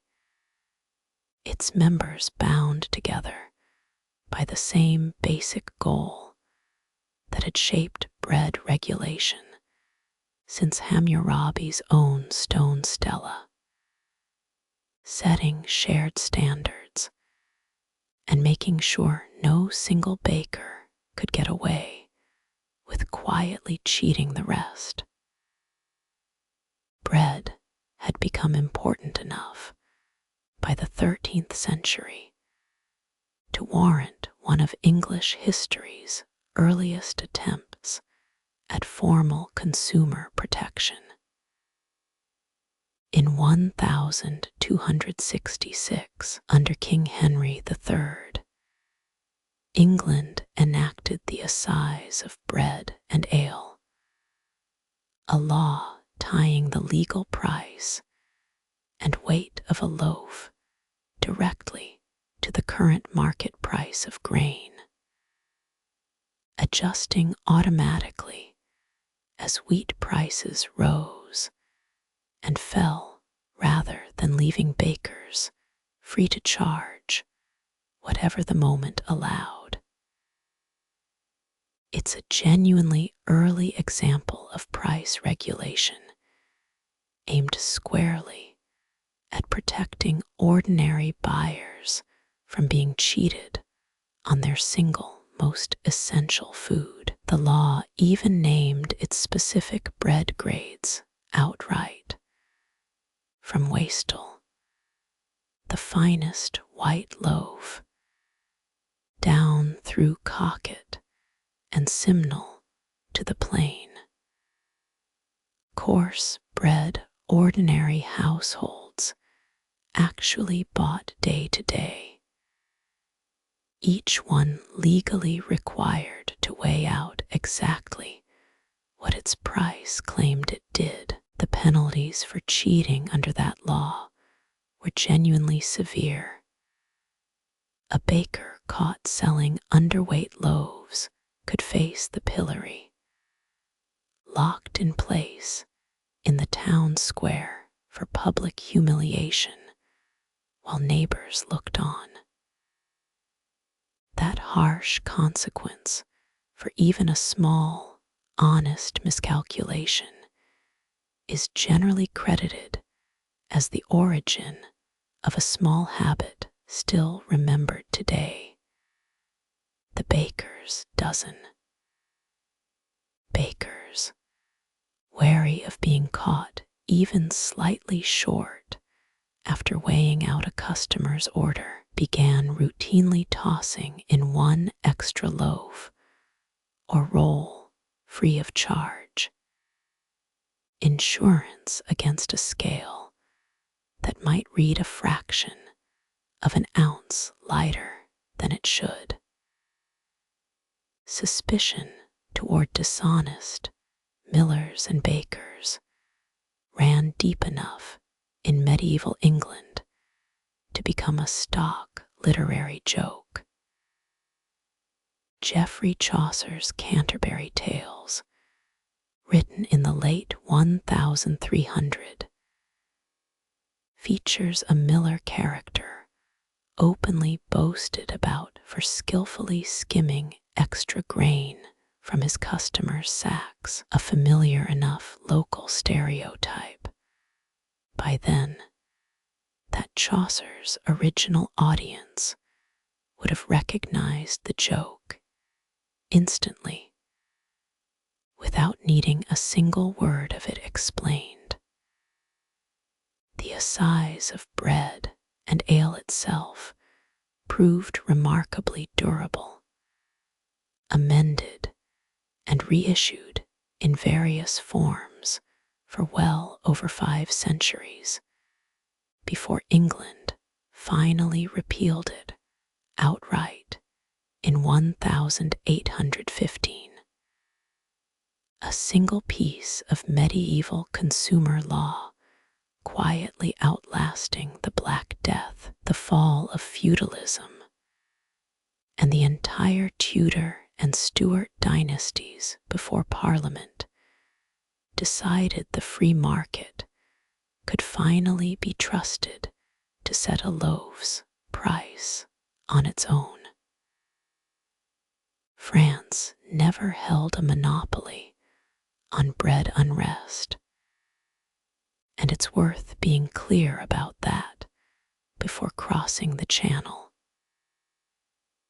18th century England saw its own recurring wave of grain and bread riots, crowds repeatedly seizing shipments they judged unfairly priced and selling them off themselves at what they considered a fair rate, rather than simply looting them outright. The historian E.P. Thompson, studying these events closely, described the pattern as a genuine moral economy. Ordinary people acting on a shared, deeply held belief about what a fair bread price actually was, and enforcing it directly whenever authorities failed to. That same year, England replaced one kind of bread law with another, considerably less friendly to ordinary buyers. The Corn Laws of 1815 placed steep tariffs on imported grain, protecting the profits of Britain's own wealthy landowners by keeping foreign wheat artificially expensive, a policy that in turn kept the price of a working family's daily bread stubbornly, deliberately high for more than 3 decades. Opposition organized itself into the Anti-Corn Law League, led by campaigners including Richard Cobden and John Bright, who argued forcefully that a law designed to protect landowners was, in practice, taxing hungry factory workers for the crime of wanting affordable bread. Their campaign gained decisive, tragic momentum from events unfolding at the very same time across the Irish Sea, where a catastrophic potato blight was already deepening into a famine, making the cost of grain and bread a matter of literal survival rather than abstract economic policy. Parliament finally repealed the Corn Laws in 1846, a genuine victory for ordinary bread buyers, won only after decades of sustained public pressure, and one that split the governing Conservative Party so badly it fell from power within weeks of the vote. Centuries earlier, medieval Europe had already learned exactly how far people would go rather than go without bread entirely. The Great Famine of 1315 to 1317, triggered by years of relentless rain and catastrophic harvest failure across northern Europe, drove desperate families to grind tree bark, dried acorns, and whatever else could plausibly be pounded into flour, stretching a genuine loaf's worth of real grain across a considerably larger, considerably less nourishing batch of so-called famine bread. It's a stark, honest reminder that everything we've traced so far, wages, guilds, laws, and rituals, all assumed bread would actually be there to regulate. when it wasn't. None of that machinery mattered at all. Bread, this central to survival, naturally accumulated its own thick layer of folklore and superstition, much of it still faintly recognizable today. Cutting across into the top of a loaf before baking served a genuinely practical purpose, letting steam escape evenly and helping the dough expand without splitting unpredictably. But across large parts of Christian Europe, that same cut also carried real religious weight, understood as a small blessing worked into the dough itself, a ward against evil worked into the one food nearly every household depended on daily. Christianity had already made bread considerably more than a practical staple, of course, centuries before any of these smaller folk superstitions took shape. At the Last Supper, according to the Gospels, Jesus broke bread among his disciples and told them it was his own body, a moment that became the theological center of the Eucharist, the central ritual of Christian worship, repeated in churches every single week for 2,000 years running. No other food in this entire story carries quite that specific weight. An ordinary loaf, understood. In the deepest sense, its adherents can mean it as something considerably more than food at all. Other bread superstitions carried a distinctly darker edge. Across parts of medieval and early modern Europe, an upside-down loaf left sitting on a table was widely considered a genuine omen of death in the household, serious enough that people went out of their way to avoid it entirely. One specific French tradition gives that superstition a concrete, documented origin.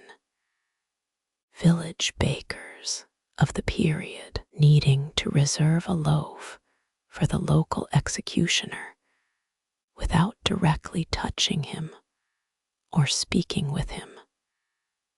A figure most villagers considered unclean by association with his grim official duties, would simply set his loaf aside, turned upside down, silently marking it as spoken for without anyone needing to say a word. Set against that darker superstition sits one of the gentlest, most widely shared bread traditions on earth, appearing again and again across cultures, with no direct connection to one another at all. Offering bread and salt to an arriving guest, a custom carried in Slavic hospitality traditions, in parts of the Middle East, and in Jewish practice surrounding the Sabbath loaf known as challah, marks a stranger's arrival as something sacred rather than merely convenient. A shared plate signaling instantly that the person standing at the door has crossed from outsider to welcomed guest. Different languages, different centuries, different continents, and yet the same basic gesture keeps reappearing. Bread offered freely as the universal language of you are safe here. You are safe here too, wherever here happens to be tonight. Let that small, old phrase settle over you for just a moment, and let your own breathing keep finding its own unhurried rhythm underneath it. Bread this valuable was never allowed to simply go to waste. Either and Eastern Europe's own Kvass shows exactly how far that instinct could stretch a stale loaf. Households across Russia and much of Eastern Europe fermented old, dried out rye bread crusts in water, producing a mildly tangy, faintly alcoholic drink still brewed and sold today. An entire beverage tradition built from nothing more than bread nobody wanted to throw away. Bread's grip on European imagination even shaped its darker fairy tales in the German folk tale later collected by the brothers Grimm. Hansel and Gretel try to mark their way home through the forest using a trail of ordinary breadcrumbs, only to watch that same trail vanish, eaten by birds before they can retrace it. Even in a story meant to frighten rather than comfort, the storytellers reached instinctively for bread as the one resource ordinary enough for any listener to immediately understand, and precious enough that losing it could plausibly cost two children their way home.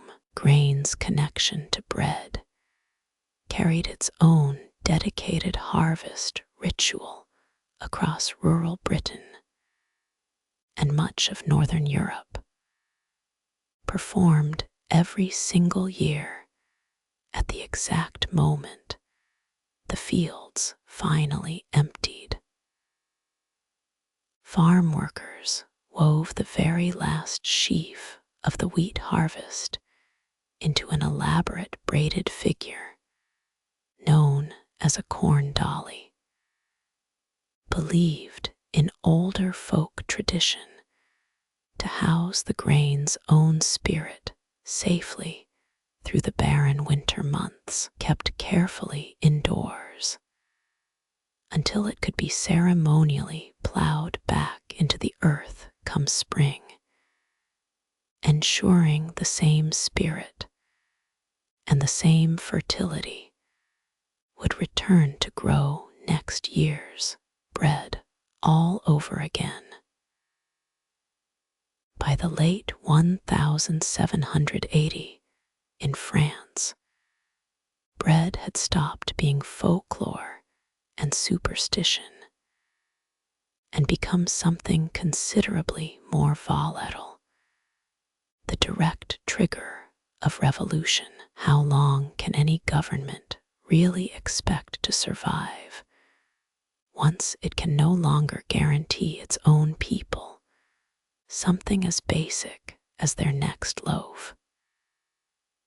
Bread prices in Paris had been climbing for years, driven by poor harvests and a deeply unequal system of taxation and land ownership, until an ordinary loaf consumed an almost unbearable share of a working family's daily income.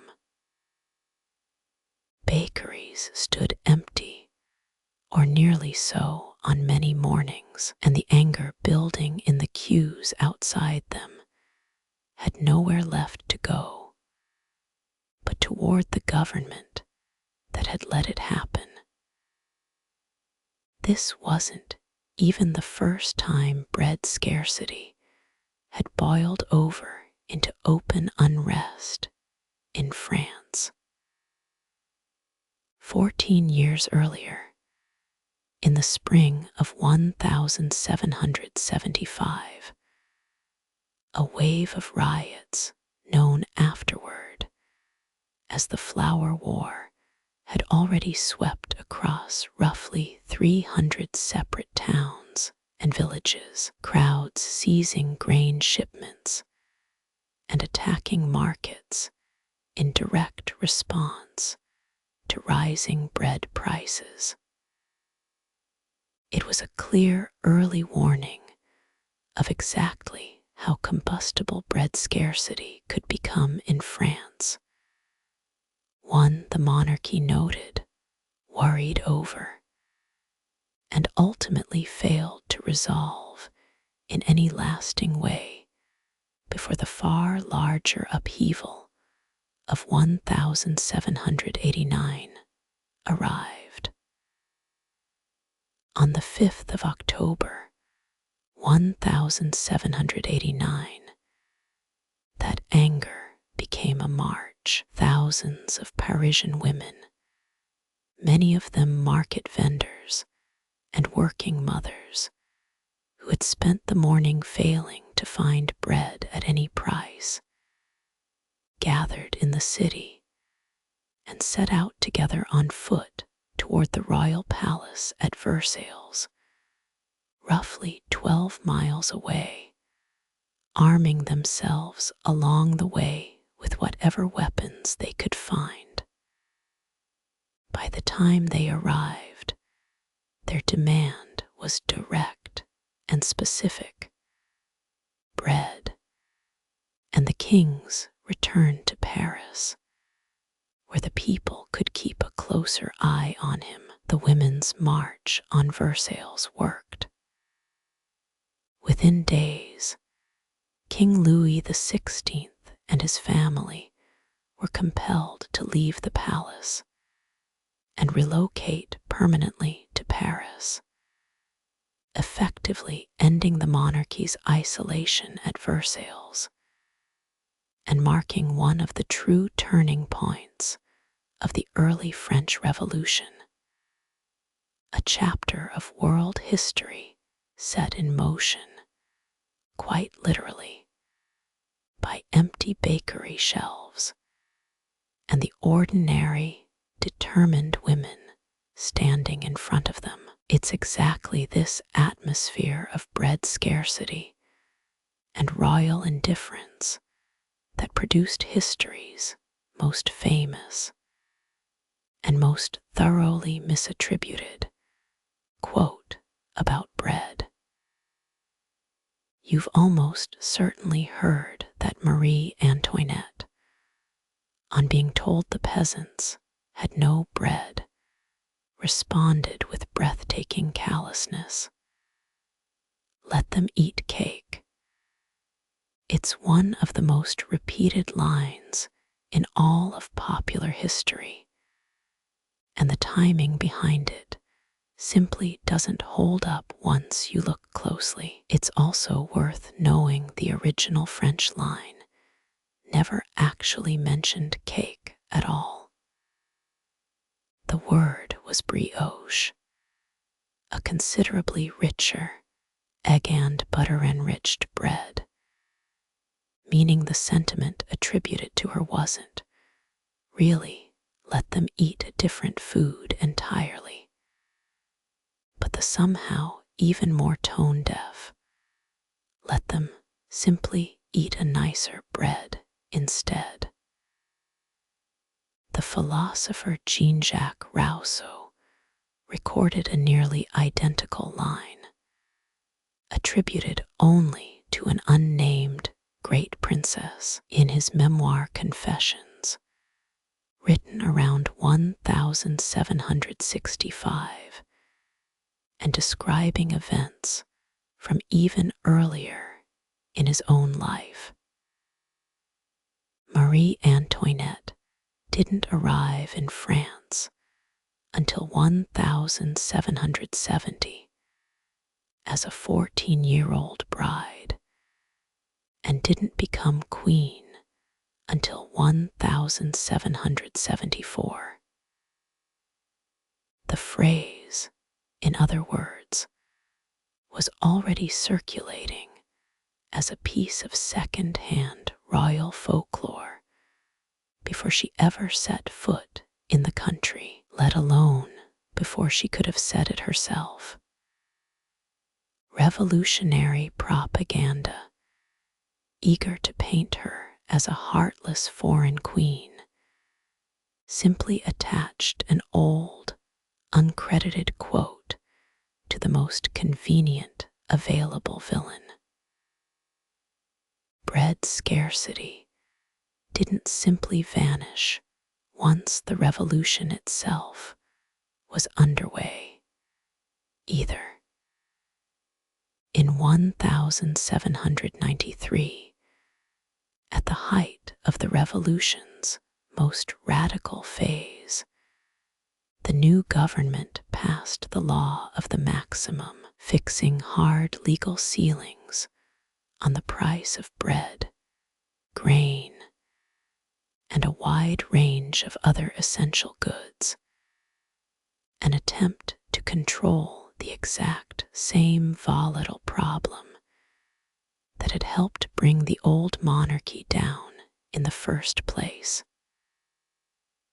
Bread, in other words, remained the thing every French government of the era, royal or revolutionary, ultimately found itself forced to answer for.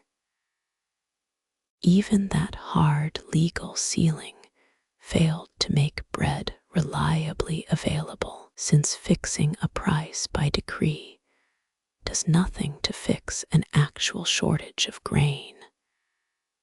And bakeries kept running short regardless of what the law said they were allowed to charge.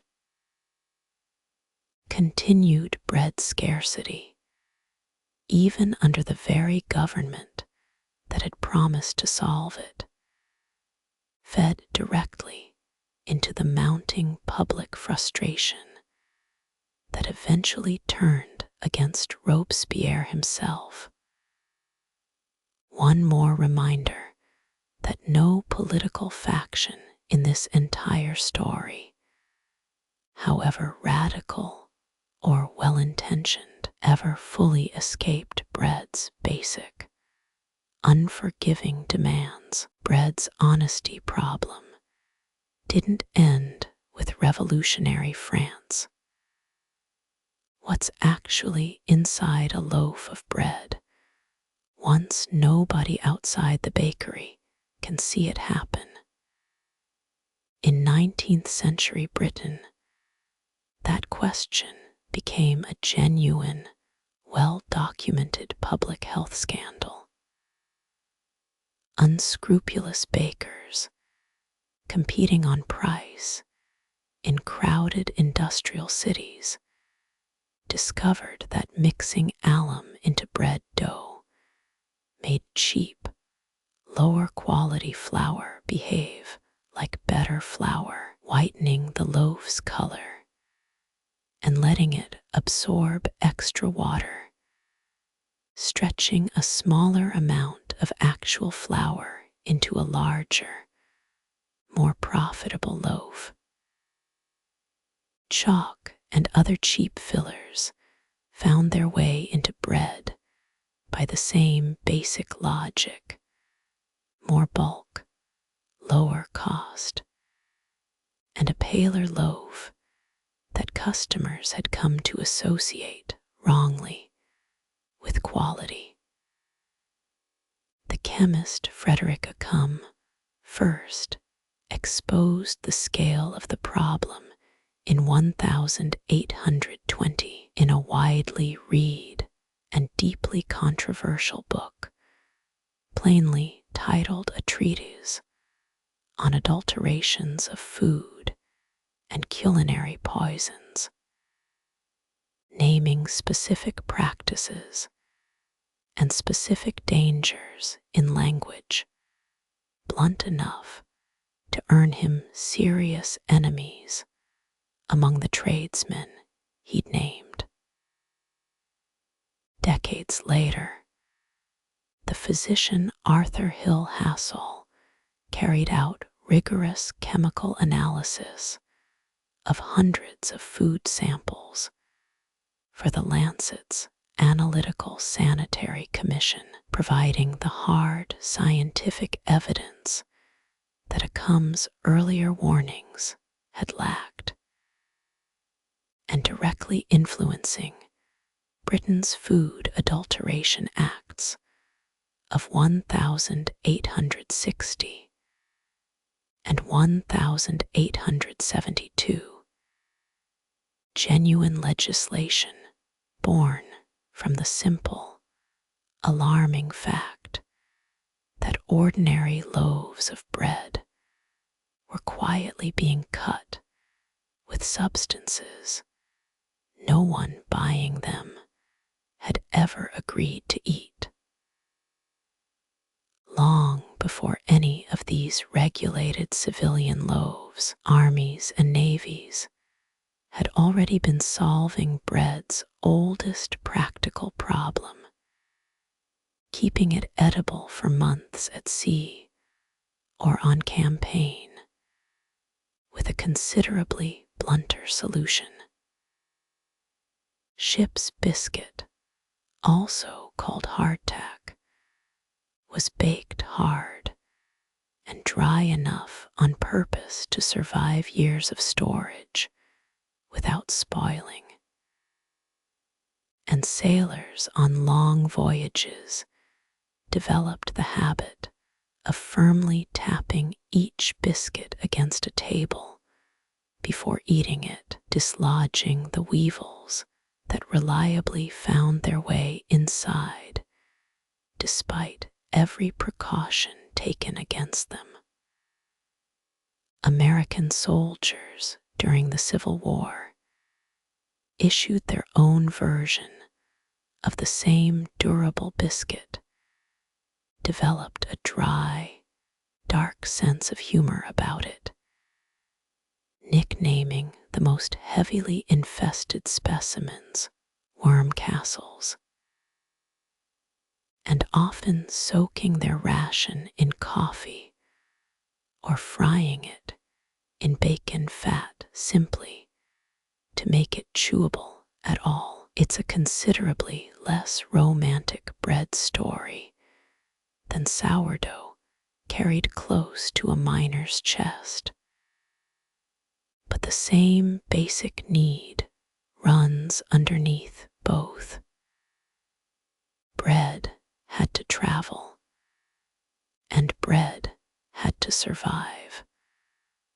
Long after the oven it came from was many miles behind, bread's honesty problem resurfaced once more, this time not through fraud, but through deliberate wartime policy. Both world wars strained Britain's wheat supply severely, since German submarines actively targeted the merchant ships that carried imported grain across the Atlantic.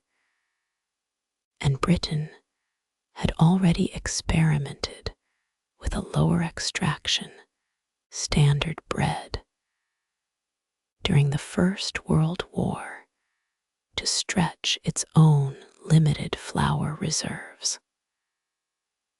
Across the trenches, wartime Germany faced an even harder version of the identical shortage and answered it with Kriegsbrot, war bread, bulked out with potato flour and other wheat substitutes, simply to keep enough loaves on the table for a population under naval blockade of its own.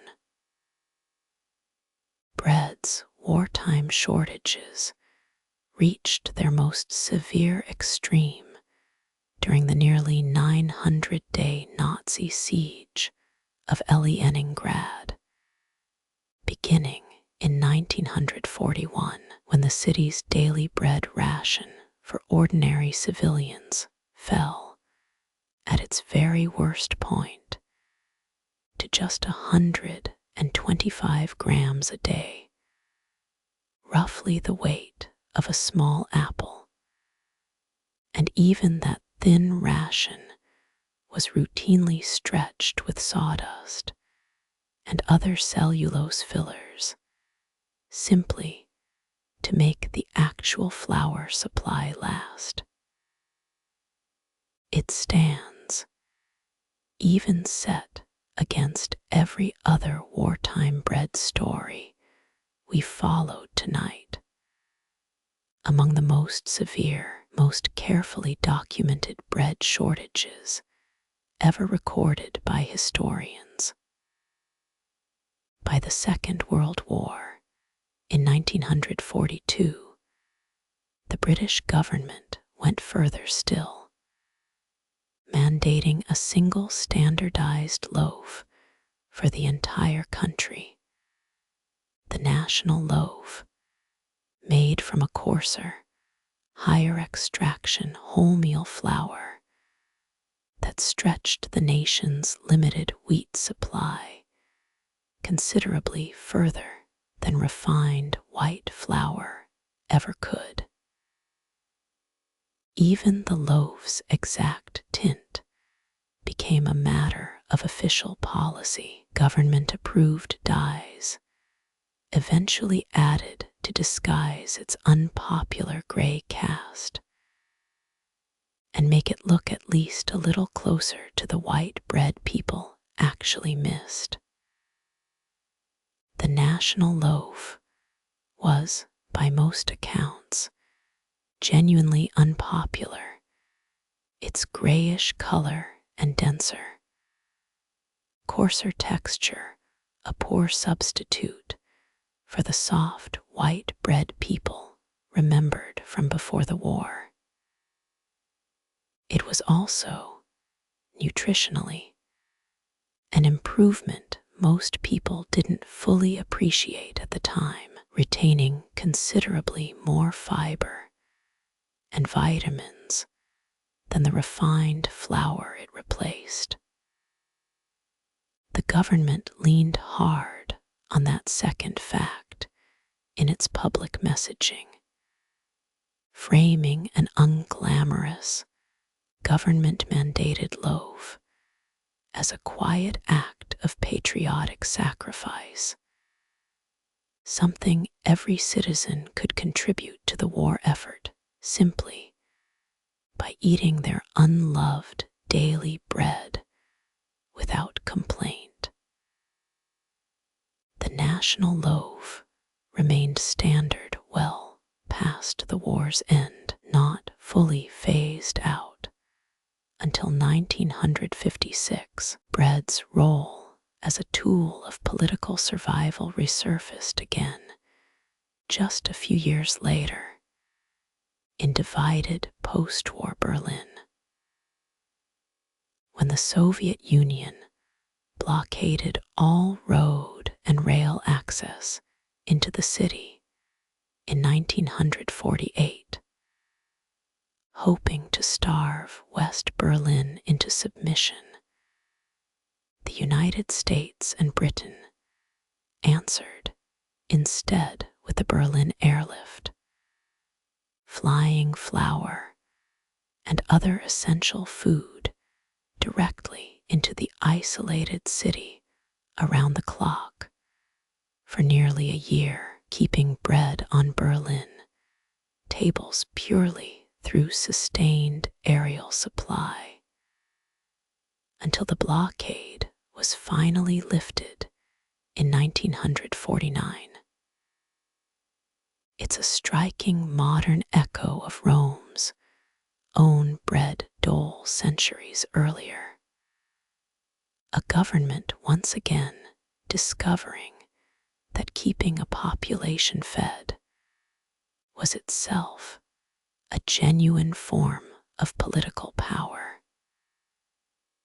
The wider Marshall Plan, the massive American aid program, rebuilding a shattered post-war Europe beginning in 1948, leaned on that exact same insight at a considerably larger scale, shipping enormous quantities of American wheat directly to European nations, specifically to keep bread affordable and available, while local agriculture slowly recovered. Feeding a hungry, unstable Europe wasn't simply charity. It was, quite deliberately, a strategic bet that well-fed nations make considerably more stable, considerably less radical allies than starving ones. A lesson Rome and nearly every government we've met tonight since had already learned the hard way. One of the hardest chapters in this entire story belongs to bread only indirectly at first, and it deserves to be told plainly and with real care. In 1864, the United States Army forced thousands of Navajo, or DNEH, men, women, and children from their homeland in what's now Arizona, on a brutal forced march of several hundred miles toward a bleak internment camp called Bosque Rioted in New Mexico. Roughly 200 people are believed to have died along that march alone, from exposure, hunger, and violence. In an event the Navajo people still remember today as the Long Walk internment at Bosque Rioted, itself dragged on for 4 difficult years before a new treaty, signed in 1868, finally permitted the Navajo to return to a portion of their homeland at last.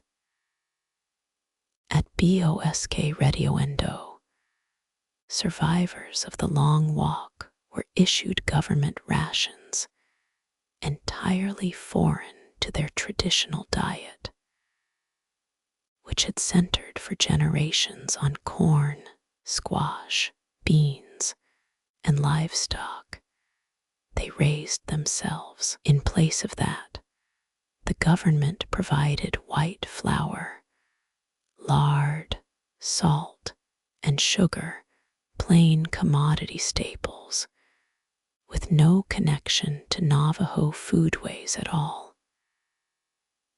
And it was from exactly those unfamiliar, nutritionally poor rations that Navajo cooks, out of necessity rather than tradition, developed a simple fried dough that could be made quickly with what little they'd been given.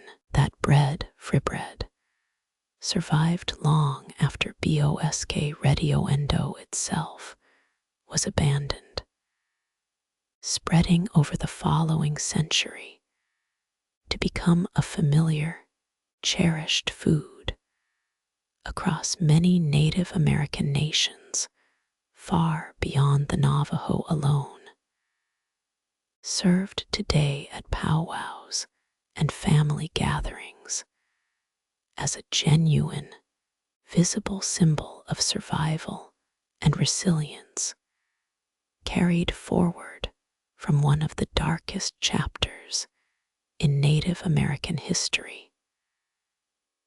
It deserves to be honored honestly as exactly that. It also deserves an honest second half of its story, one many native communities themselves are actively raising today. Frybread's origins in nutrient-poor commodity rations and its ongoing place in diets across communities already facing disproportionately high rates of diabetes and obesity have made it the subject of real, ongoing debate within native communities about its place on the modern table. Both of these things are true at the same time, a proud symbol and a genuine health concern, and neither one cancels the other out. Wherever you're resting right now, let yourself sink a little further into it. We've traveled a long way already tonight, through deserts and river valleys, through revolutions and forced marches, and there's still more of this quiet story ahead of us. There's no need to hold onto any of the specific dates or names. Just let the shape of it settle over you instead, the sense of something this ordinary carrying this much weight. And let your breathing continue, finding its own slow, easy rhythm as we keep going. Bread's long partnership with celebration produced its own rich family of festival loaves, each carrying its own tangle of legend and layered history. Panettone, the tall, golden, dome-shaped bread associated with Milan and Italian Christmas tables, comes wrapped in a popular legend involving a love-struck baker's apprentice named Tony, whose invented sweet bread supposedly won a noblewoman's heart and gave the loaf its name, Panettone, Tony's bread. Food historians generally treat that story as charming folklore rather than documented fact, though the loaf's real history, tracing back through Milanese court kitchens of the 15th century, is genuinely old enough to deserve the reverence it still receives every December. Babka, the rich, twisted, often chocolate-swirled bread, now common on bakery shelves everywhere, carries a considerably more recent and considerably more specific history, rooted in the Jewish communities of Eastern Europe and carried across the Atlantic by immigrant bakers arriving in cities like New York in the late 19th and early 20th centuries. Babka began in its earliest Eastern European form as a practical, humble solution to leftover challah dough, twisted and layered with whatever sweet filling a household had on hand, only later evolving into the elaborately layered, deliberately rich celebration bread it's become in immigrant bakeries, and eventually, well beyond them, king cake, the ring-shaped, brightly decorated bread central to Mardi Gras celebrations in New Orleans, and across French Catholic tradition more broadly, carries its own small, deliberate piece of theater baked directly inside it. A tiny trinket traditionally a small baby figurine, hidden somewhere in the dough before baking. Whoever finds that trinket in their own slice traditionally takes on the responsibility and the honor of hosting or providing the next celebration's king cake, a playful, self-perpetuating tradition, keeping the custom alive from one household and one year to the next. Hot cross buns, spiced and marked with their unmistakable pale cross of icing, made a similarly long journey from older pre-Christian roots into their familiar Good Friday form. Some food historians trace the cross itself back further still to earlier pagan seasonal breads marked to honor the sun, or the turning of the seasons long before Christianity reached Britain. The same simple cross shape later reinterpreted and absorbed wholesale into Christian Easter tradition, its outward form barely changing even as its meaning was entirely rewritten underneath it.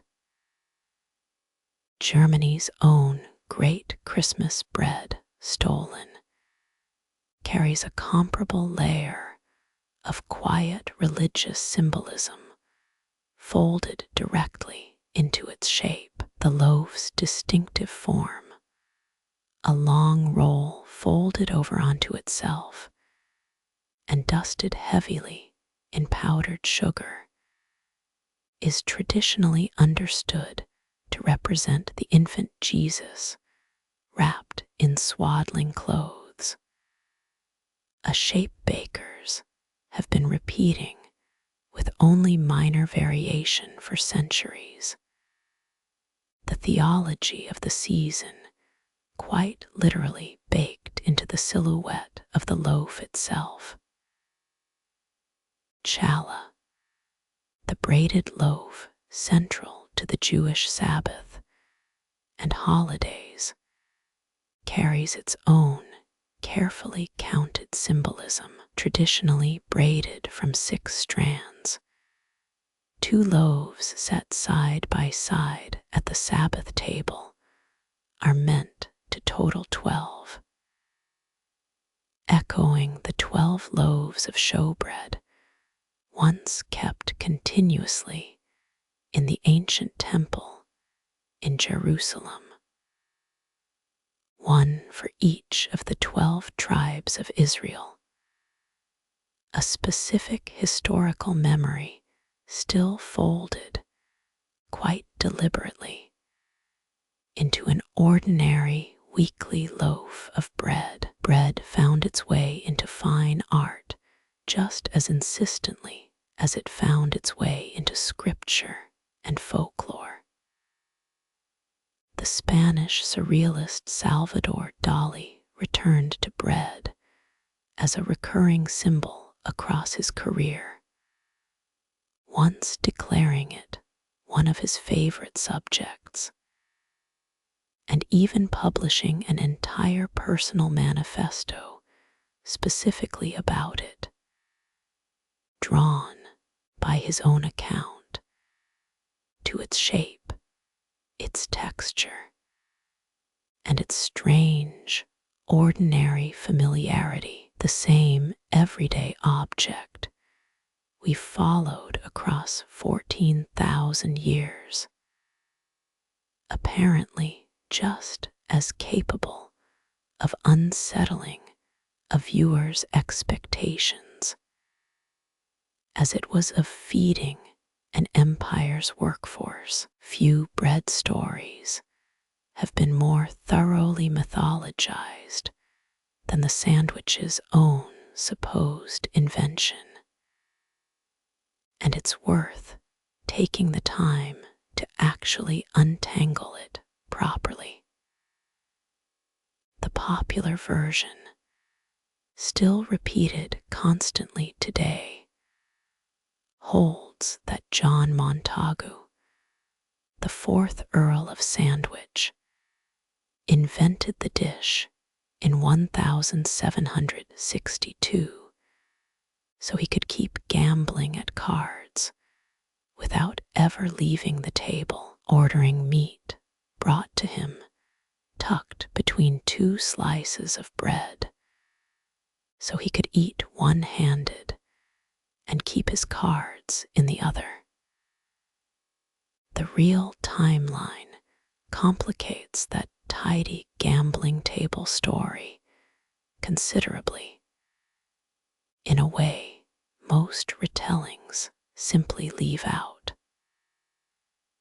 The historian Edward Gibbon, in his own personal diary entry from November of 1762, already refers casually to eating a sandwich, using the word as though it were already an entirely ordinary, unremarkable term his readers would immediately understand, not a brand new invention worth explaining. The famous gambling anecdote itself doesn't actually appear in print until roughly a decade later in a gossipy French travel account written by Pair Jean Grosselet, a second-hand story about English customs rather than a first-hand eyewitness record of the moment it supposedly happened, even setting the exact origin of the word sandwich aside entirely. The underlying idea, food deliberately wrapped or layered between bread for portability, is genuinely ancient, far older than any 18th century card game. The Jewish sage Hill the Elder, teaching in Judea around the 1st century BCE, is credited with combining bitter herbs and matzah into a single wrapped combination eaten during Passover, a tradition still observed today. Excavated loaves from Pompeii, known as Pahnus quadratus, meanwhile, were pre-scored into wedge-shaped segments specifically so they could be broken apart and shared easily as a portable meal. Further evidence that Romans, too, were already thinking about bread as something built for convenient eating on the move.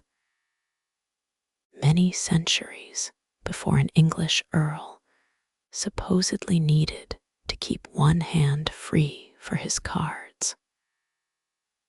Whatever the truth of Montagu's own card game, the word itself borrows its name honestly enough from somewhere real.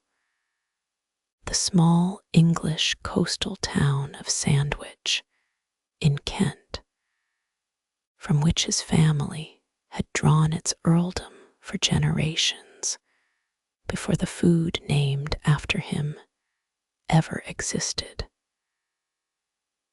And whatever Montagu actually ate that particular night, the basic idea he lent his title to has since traveled the entire world and back, reappearing in Vietnam's banh mi, layering French bread with Vietnamese pickled vegetables and meat, in Cuba's pressed medianage, and in countless other local variations, each one arriving independently at the same simple ancient solution. Bread wrapped around whatever a person happens to be carrying, eaten easily with one hand free. If bread's oldest chapters were about survival on a small personal scale, one hearth, one household, one village oven, its most recent chapters have been about survival on a scale almost too large to properly picture. How do you even begin feeding 1 billion more people than the planet had ever reliably fed before, without simply running out of land to grow it on? Norman Borlaug, an American agricultural scientist working in Mexico beginning in the 1940s, spent years painstakingly breeding short, sturdy dwarf wheat varieties that could support unusually heavy grain heads without collapsing under their own weight, dramatically increasing how much wheat a single field could produce.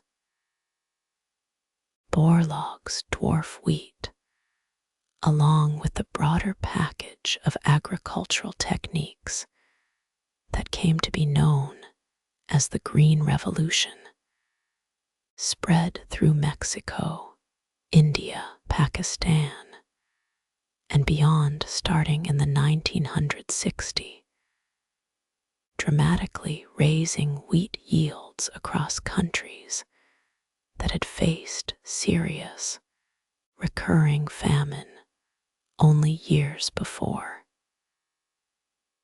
Borlaug received the Nobel Peace Prize in 1970, an unusual honor for an agricultural scientist, awarded specifically because his work is credited, by most serious estimates, with saving over 1 billion people from starvation, quite possibly the single largest number of human lives ever attributed to one person's work in the entire history of that prize.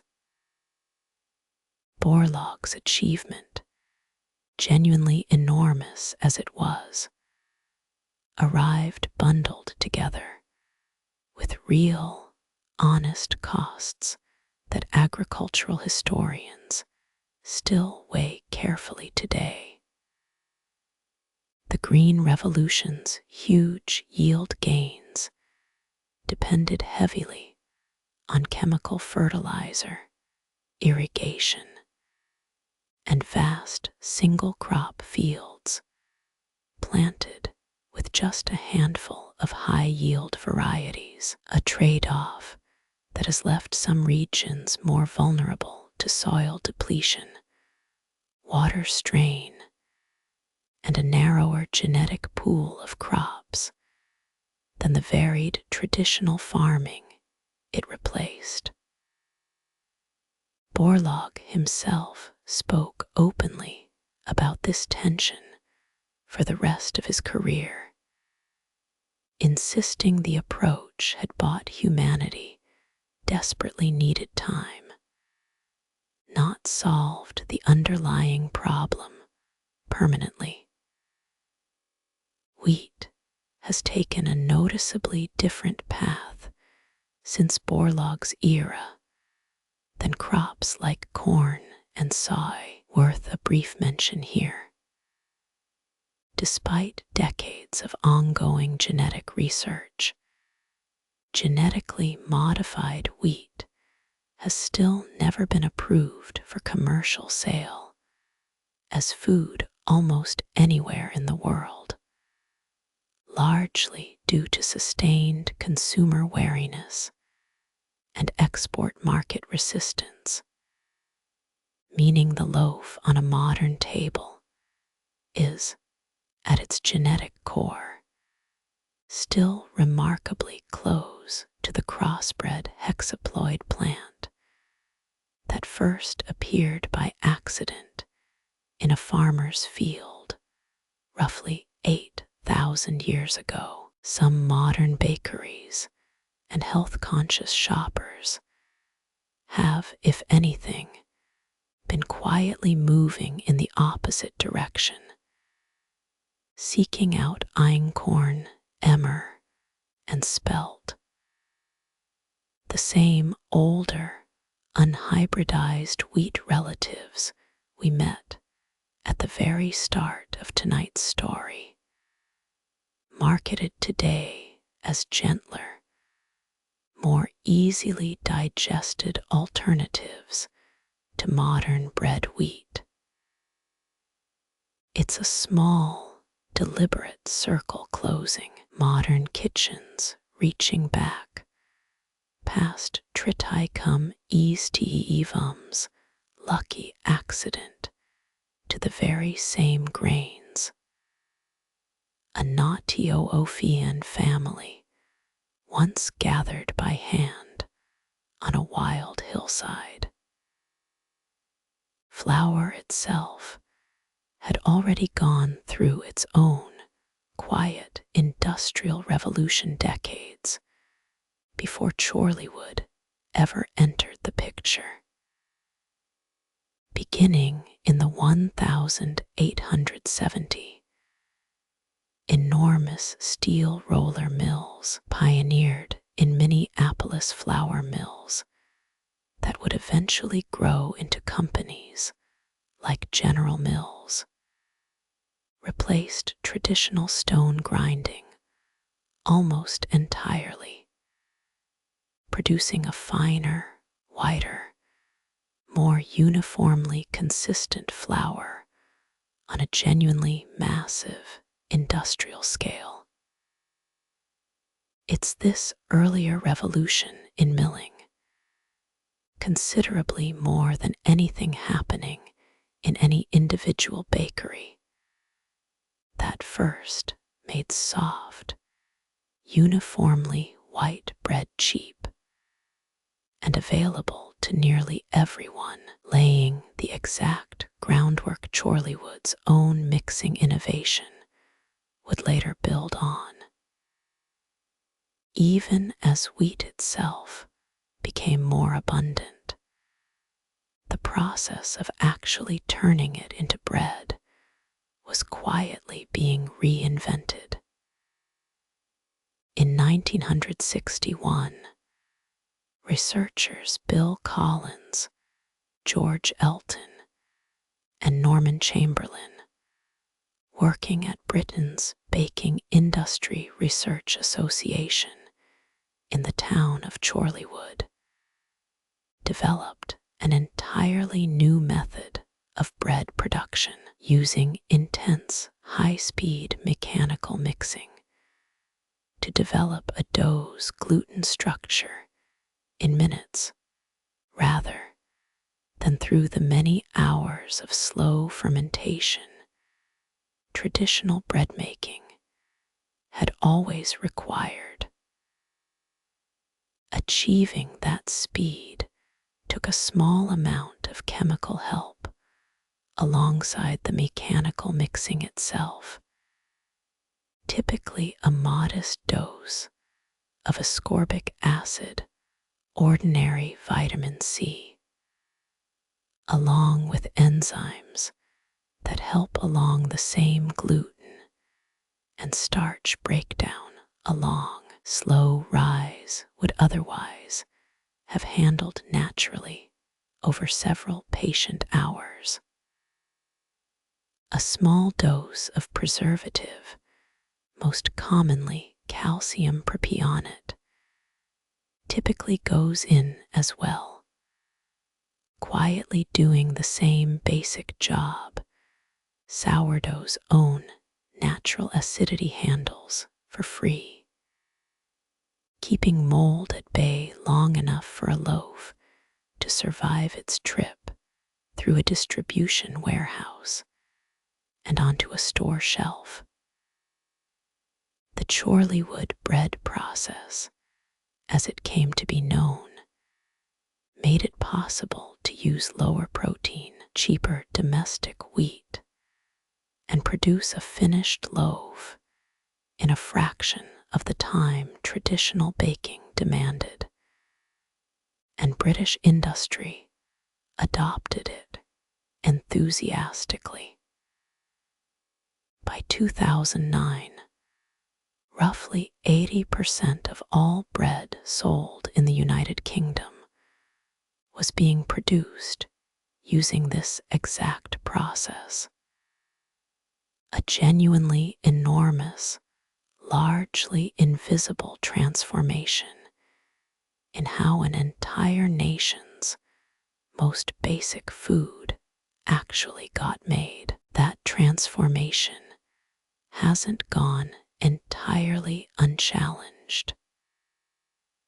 Groups like Britain's Real Bread campaign have argued for decades that skipping bread's traditional long fermentation removes something more than just time, pointing to the slower breakdown of gluten and other compounds that a proper multi-hour rise normally provides, and raising genuine, still debated questions about whether some of the digestive discomfort people report around modern bread has more to do with how quickly it's made than with wheat itself.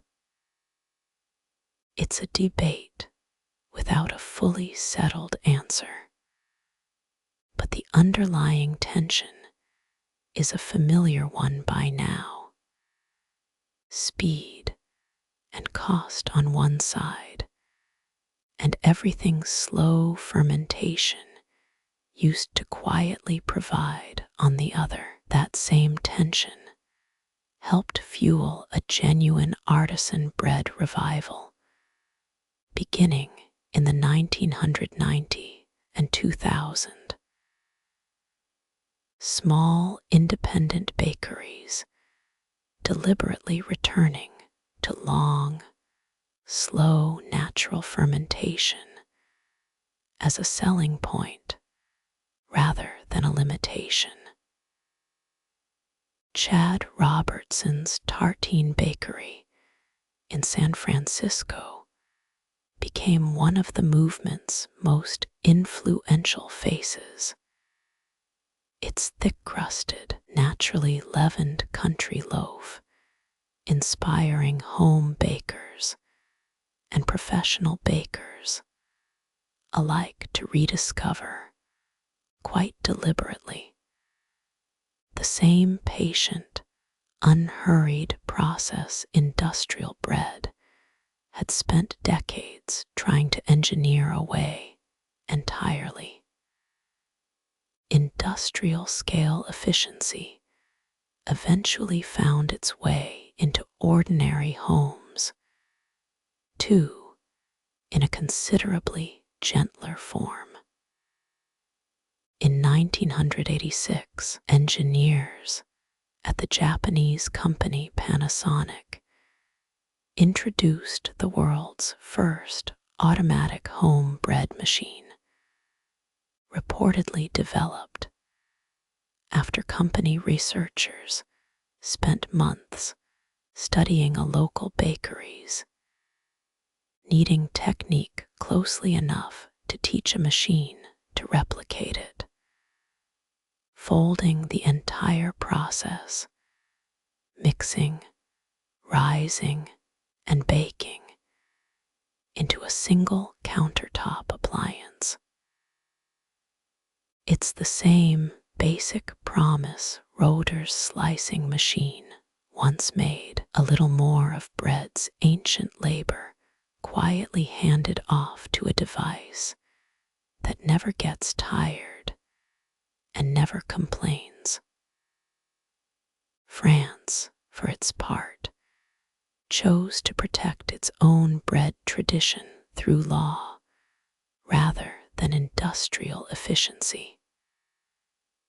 A 1993 government decree strictly defines what may legally be sold as a traditional baguette, permitting only flour, water, salt, and yeast, with no additives or freezing allowed, a legal safeguard specifically designed to keep the industrial shortcuts reshaping bread elsewhere in the world from reaching France's own most iconic loaf. That same baguette received a further, almost ceremonial honor in November of 2022, when UNESCO formally added it to its list of humanity's intangible cultural heritage, recognizing not the bread itself so much as the art of living, wrapped up in the daily walk to a neighborhood bakery, a tradition UNESCO judged worth actively protecting for future generations. Some of France's own bakeries have been quietly practicing that art of living for considerably longer than most of their customers realize.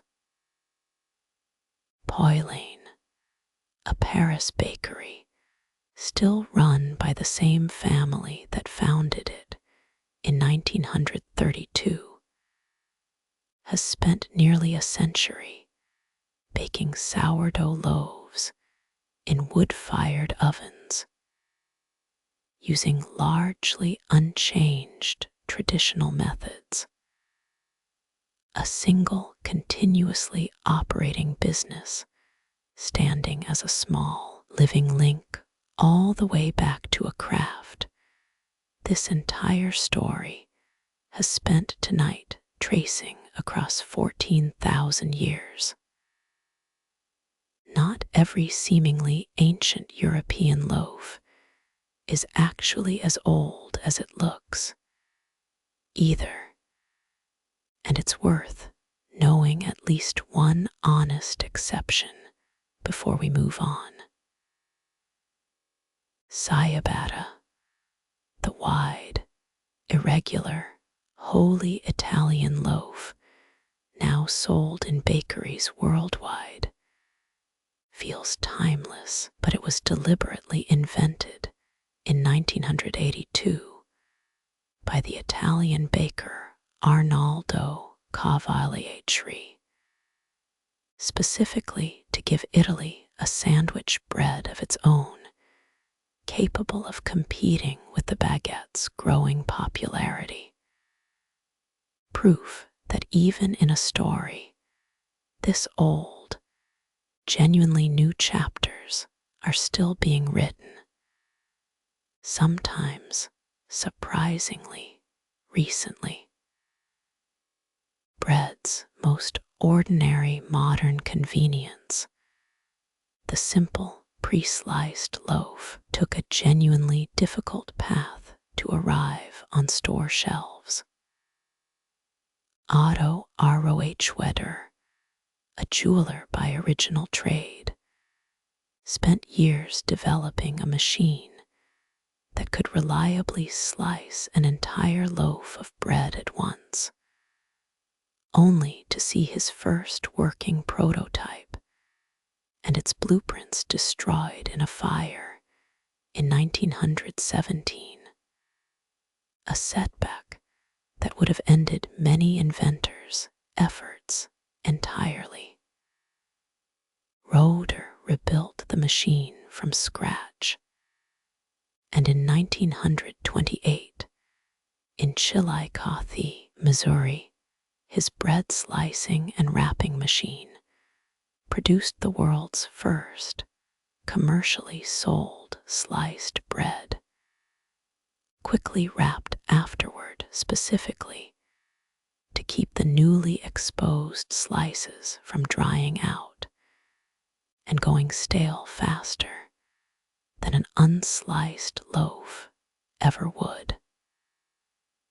Sliced bread's convenience proved so thoroughly embedded in American life within just 15 years that its brief disappearance became a genuine minor scandal.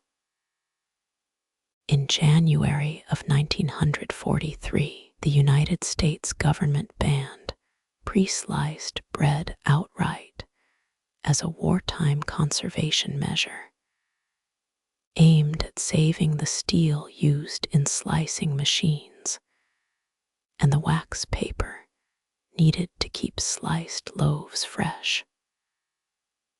Public backlash was immediate and considerably louder than officials had anticipated, and the ban was quietly reversed within just a few months. A rare wartime sacrifice the public simply refused to accept. We're well past the halfway point of tonight's walk now, if that's useful to know at all. There's no need to track it closely. Just let your breathing stay slow and easy, your body heavier against whatever's holding it, however far off sleep still happens to be. Roeder's invention left one more small, permanent mark on the language itself. Within roughly a decade of sliced bread reaching American shelves, advertisers had already begun praising other new inventions as the greatest thing since sliced bread. A phrase so quickly and thoroughly absorbed into everyday speech that most people using it today have never once paused to picture the actual jeweler, the actual fire, and the actual small Missouri town the compliment is quietly still referring to. It's no accident the automatic pop-up toaster, patented separately by Charles Strite in 1919, found its way into so many American kitchens right around this same period. Since a machine built specifically to toast bread suddenly had a nation full of neatly, uniformly pre-sliced loaves ready-made to feed it, sliced bread's convenience found its most recognizable American face in Wonder Bread, introduced in 1921, and by the 1930 sold pre-sliced in its now iconic balloon-printed packaging, quickly becoming the default image most Americans pictured whenever they heard the word bread at all. That colorful balloon design wasn't a random choice, either reportedly inspired directly by a company executive's visit to a hot air balloon race that same year. The bright, scattered dots on the wrapper meant to evoke a whole sky full of balloons rising at once. Wonder Bread's manufacturer later added vitamins and minerals directly into the loaf during the 1940, a genuinely meaningful nutritional improvement at the time, though the brand would spend the following decades absorbing a very different kind of reputation becoming, fairly or not, popular shorthand for everything the whole grain and health food movements of the 1970 and 1980 argued mass-produced white bread had lost along the way. America's own wheat supply would face its own severe reckoning barely a decade after Wonder Bread's debut. Throughout the 1930s, a prolonged drought, combined with decades of aggressive overfarming, stripped the topsoil from vast stretches of the American Great Plains, producing the massive, rolling dust storms of the Dust Bowl, and forcing hundreds of thousands of farming families from land that could no longer reliably grow wheat at all. It's a sobering, very American preview of the exact same basic vulnerability wheat farmers on the same Great Plains would face again, in a different form nearly a century later. Scarcity during that same decade wasn't only about failed harvests either.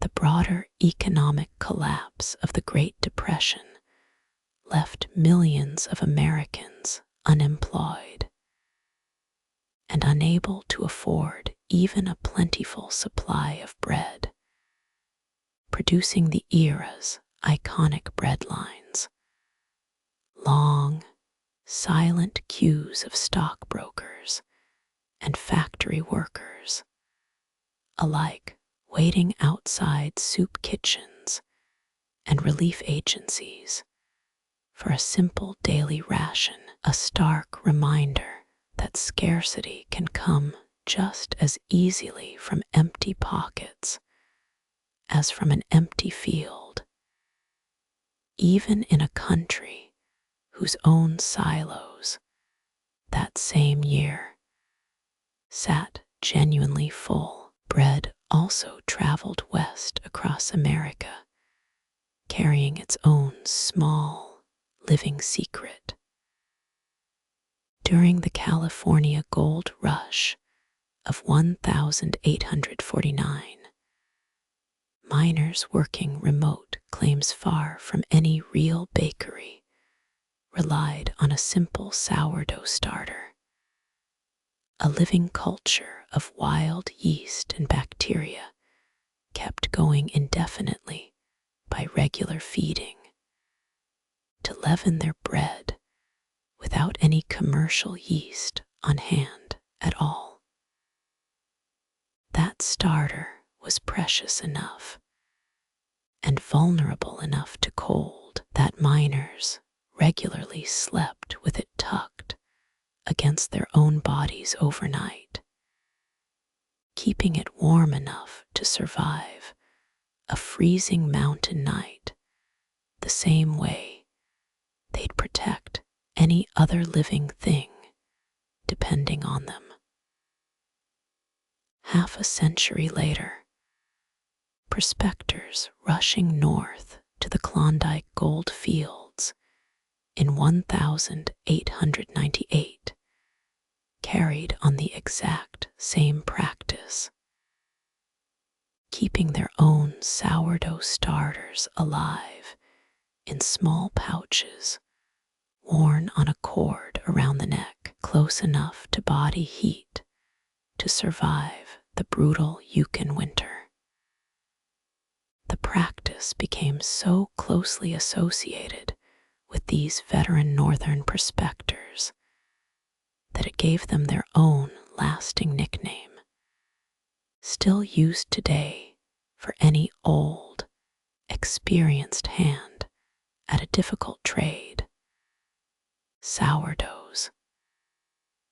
Nearly every one of the sourdough traditions we followed tonight was, until surprisingly recently, the only real option available anywhere, since reliable commercial yeast simply didn't exist yet. That changed in 1868 when Charles and Maximilian Fleischmann introduced America's first mass-produced compressed yeast cake, giving home bakers a fast, dependable, single-organism substitute for the wild, unpredictable fermentation cultures every bread tradition on earth had depended on up to that exact point. San Francisco's own Boudin bakery, founded by French immigrants in 1849, during that same original gold rush, still bakes with what it calls its mother dough. A sourdough starter the bakery maintains has been kept continuously alive, fed, and replenished since those earliest gold rush years.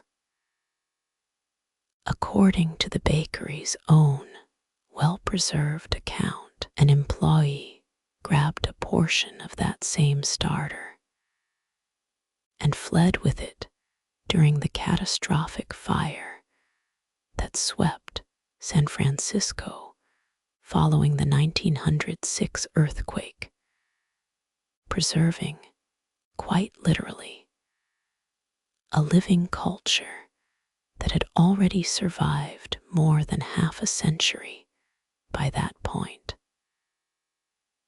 That same starter and others like it descended from the same gold rush era, helped sourdough become something close to a civic identity for San Francisco itself, a food tourists still travel specifically to taste, sold today in bread bowl form alongside the city's clam chowder.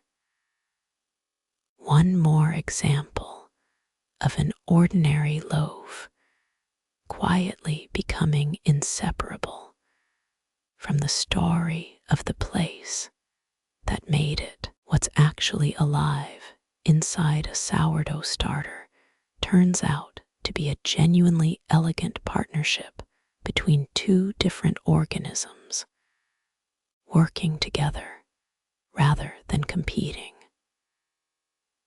Wild yeast produces the carbon dioxide that makes bread rise, while a specific bacteria, Lactobacillus sanfrancisensis, named directly after the city's famous sourdough tradition, produces the lactic and acetic acids responsible for sourdough's distinctive tang, the two organisms coexisting in a genuine biological symbiosis, each tolerating and even benefiting from conditions the other one creates.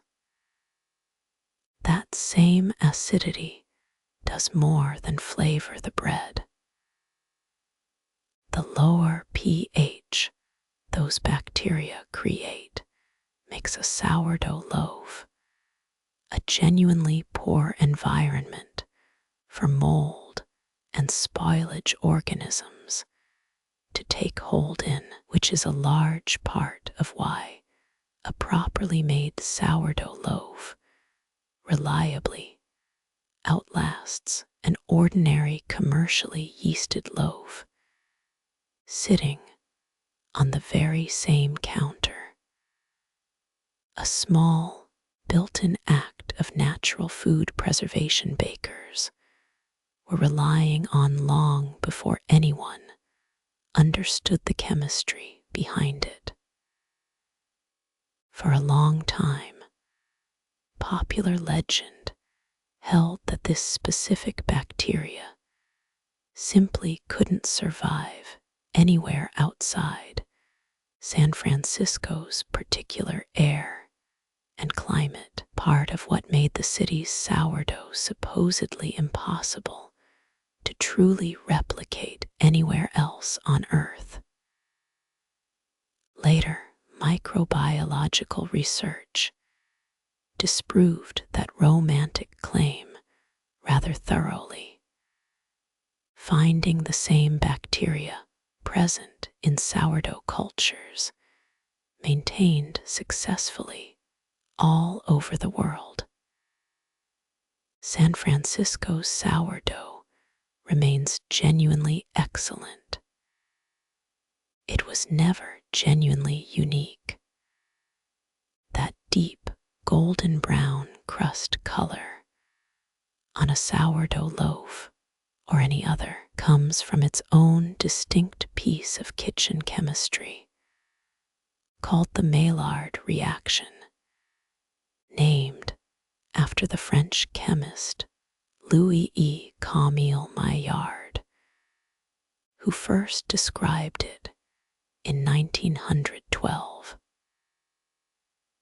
Sugars and proteins in the dough's outer surface react together under high heat, producing hundreds of new flavor and aroma compounds, along with that characteristic caramel brown color, the exact same basic reaction responsible for a seared steak's crust or a cup of roasted coffee's aroma.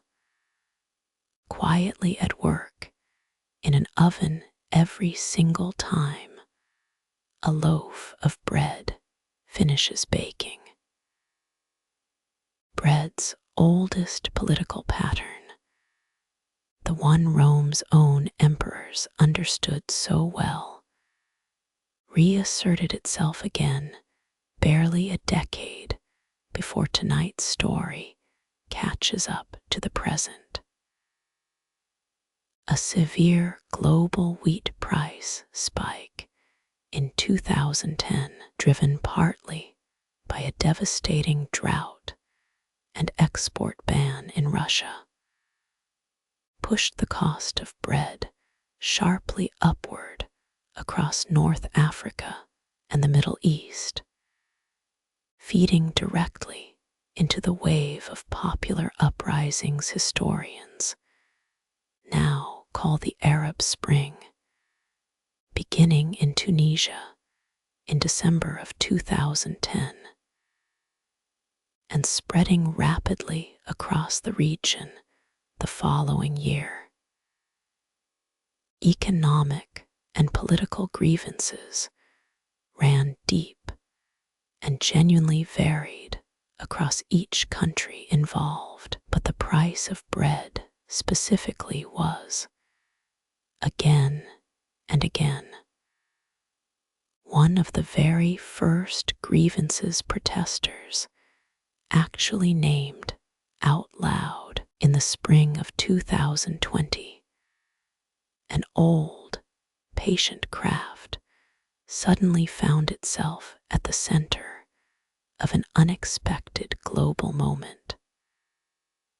Why do so many of us reach, almost instinctively, for this exact activity, grinding, kneading, waiting, whenever everything else in the world feels like it's spinning out of our control? As lockdowns spread across the world in response to the coronavirus pandemic, flour vanished from grocery store shelves in country after country. Online search interest in sourdough starters spiking to levels never recorded before, as millions of newly homebound people, many baking bread for the first time in their lives, turned to sourdough starters as a small, tangible project they could actually control, while so much else around them felt entirely uncertain. Barely 2 years later, wheat found itself at the center of a considerably more serious global disruption. Russia's invasion of Ukraine in 2022 disrupted grain exports from two of the world's most significant wheat-producing nations, blockading Black Sea ports that ordinarily shipped enormous quantities of grain to import-dependent countries across the Middle East and Africa, and sending wheat prices climbing sharply worldwide, until international negotiators eventually brokered safe export corridors later that same year. That agreement, known as the Black Sea Grain Initiative, was brokered by the United Nations and Turkey in July of 2022, establishing safe shipping corridors that allowed millions of tons of stranded Ukrainian grain to finally reach import-dependent countries again, only for Russia to withdraw from the arrangement roughly a year later, once more leaving the reliability of that supply chain genuinely uncertain. It's worth remembering, too, that wheat production itself remains heavily concentrated in a small handful of countries: China, India, Russia, the United States, and France chief among them, meaning a disruption in any one of these places has a way of reaching dinner tables in countries that grow no wheat of their own at all. The disruption reached further than grain shipments alone. Modern wheat farming depends heavily on synthetic fertilizer manufactured using natural gas, and the same conflict that interrupted Black Sea grain shipments also drove natural gas prices sharply higher across Europe, raising fertilizer costs for farmers on entirely different continents who had no direct connection to the war at all. A quiet reminder of just how tightly connected a single loaf of bread still is to a chain of resources scattered halfway around the world. Modern institutions have at least tried to build some insurance against exactly this kind of disruption. The Svalbard Global Seed Vault, carved deep into a frozen mountainside on a remote Norwegian island, and opened in 2008, stores backup seed samples from crop varieties all over the world, wheat prominent among them, specifically so that no single war, drought, or disaster could ever wipe out humanity's genetic backup copy of the plant. This entire story has been quietly following since a hillside in southeastern Turkey.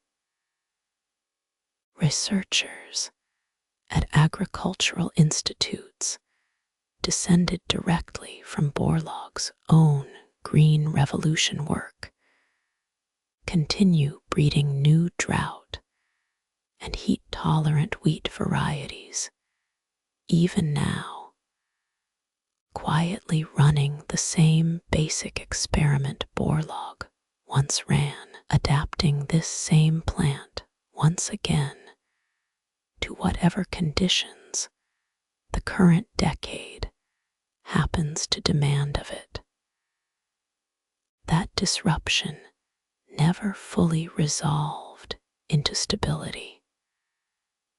Sustained drought across major American wheat-growing regions through the following years produced some of the weakest harvests in decades, with recent crop years falling meaningfully short of the harvests farmers had come to expect, echoing the same punishing conditions that once produced the Dust Bowl on that identical stretch of land, a genuinely ongoing version of bread scarcity playing out in real time, not a distant historical famine safely sealed away in the past, but a current, unfinished chapter still being written in the fields themselves. There's a genuine, uncomfortable tension worth sitting with honestly.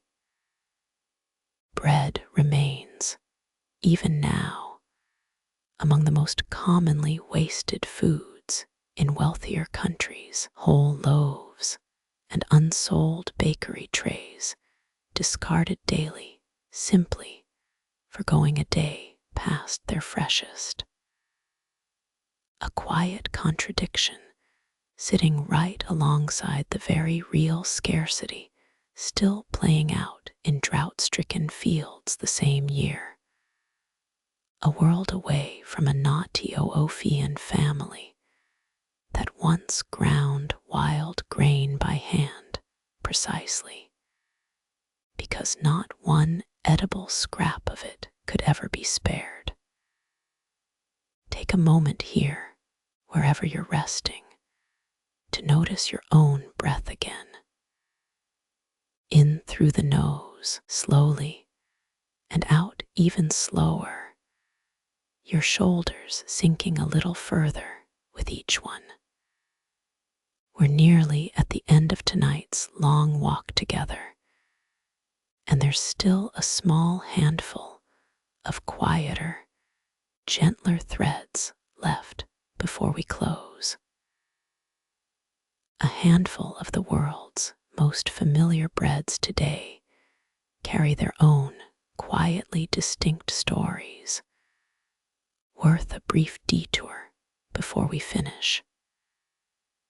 The pretzel's distinctive knotted shape is widely traced to early medieval European monasteries, most likely somewhere in what's now France or northern Italy, where monks are said to have twisted leftover dough strips into a shape deliberately meant to resemble a person's arms folded in prayer, handing them out to children as a small reward for memorizing their prayers correctly.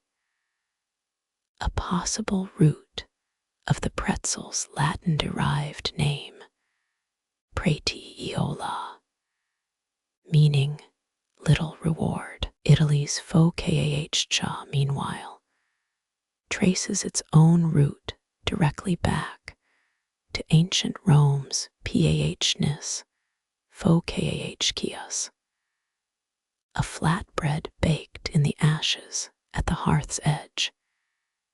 Its very name derived from focus, the Latin word for hearth, a food named quite literally for the exact spot in the house where it was cooked, and still recognizably the same simple, oil-dimpled flatbread today.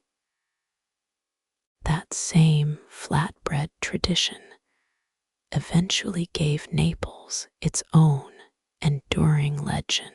Popular story holds that in 1889, baker Raffaele Esposito topped a simple round of dough with tomato, mozzarella, and basil, red, white, and green, specifically to honor Queen Margherita of Italy during a royal visit, giving pizza Margherita its name.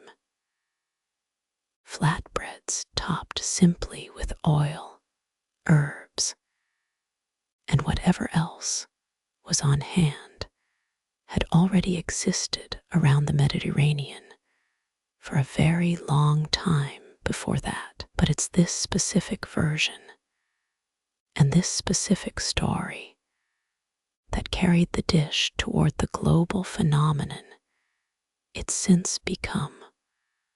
One more reminder that a food's most famous origin story and its actual messier history don't always have to be the same thing to both be worth telling.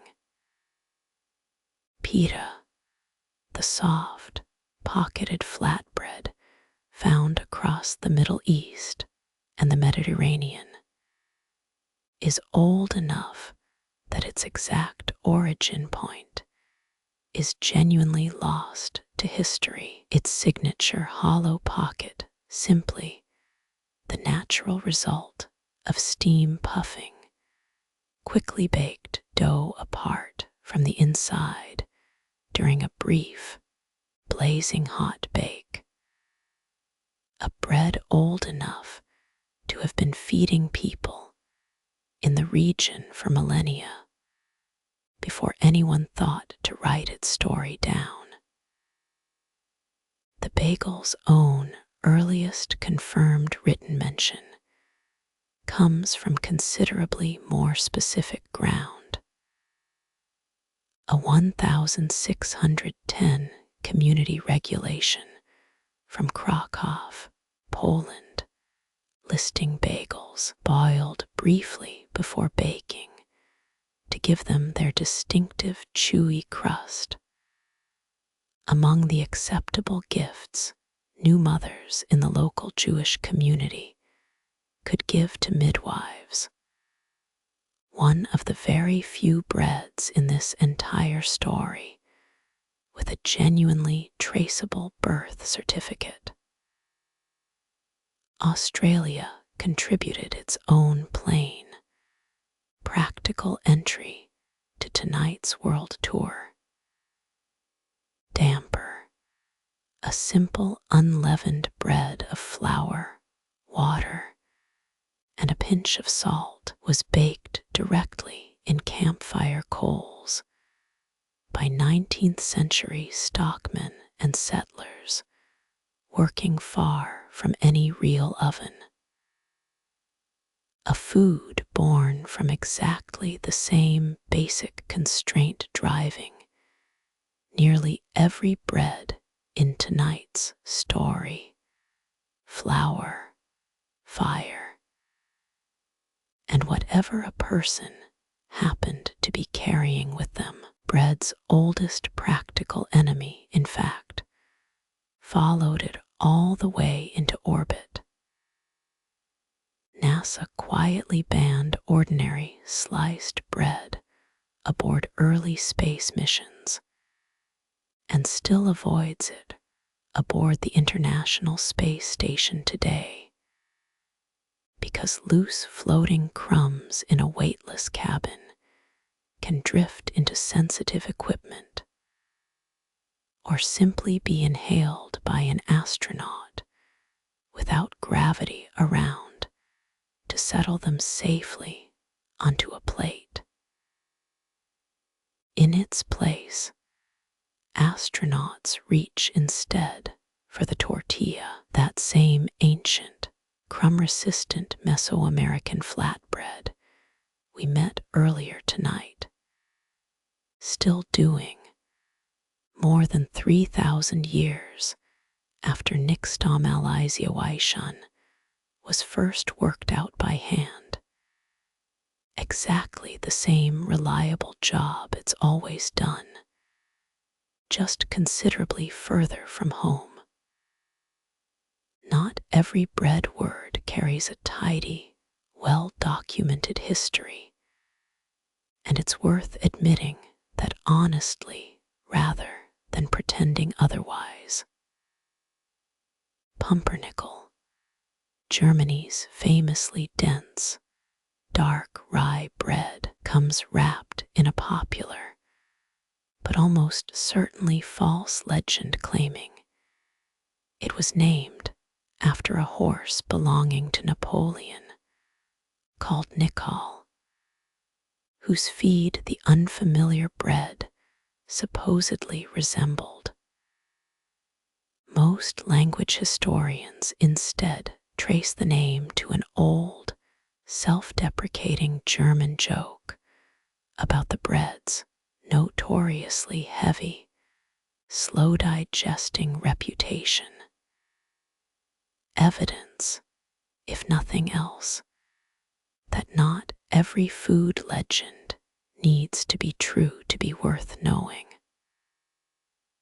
Ireland, meanwhile, developed its own distinct answer to the leavening problem, born from genuine agricultural necessity rather than any accident of forgotten dough. Irish soft wheat lacked the strong gluten needed for a reliable yeast-raised loaf, and Irish bakers turned instead to a different kind of chemistry entirely, mixing baking soda with buttermilk to create a fast, simple acid-base reaction that released carbon dioxide almost immediately, no waiting on wild yeast required at all.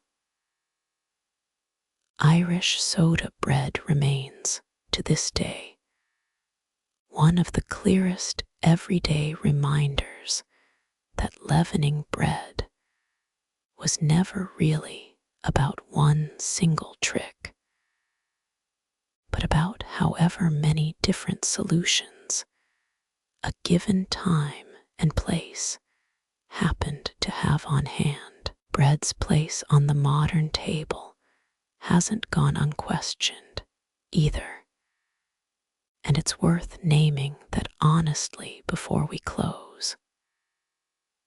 For a genuine subset of people living with celiac disease, an autoimmune condition in which gluten itself triggers real, serious damage to the small intestine, avoiding bread isn't a lifestyle preference at all, but a strict medical necessity, and that real condition deserves to be taken seriously rather than lumped in with broader, looser dietary trends. Food science has at least given people living with celiac disease a genuine, workable substitute, since xanthan gum, a plant-based thickener identified in the 1960s,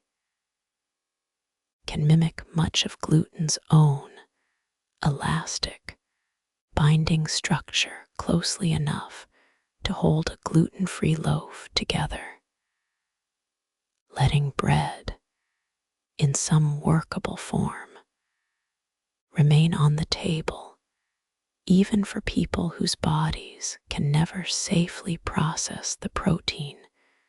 Tonight's whole story has quietly centered around, alongside it, gluten-free diets adopted for other reasons, low carbohydrate movements, and a general modern wariness of refined flour have all, at various points in recent decades, cast bread more broadly as something to be limited or avoided altogether.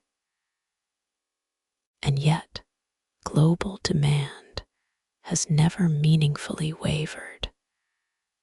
Some countries still consuming well over 100 pounds of bread and wheat products per person every year, evidence that whatever nutritional science eventually settles about refined flour, bread itself, as an idea, has proven remarkably resistant to going out of style.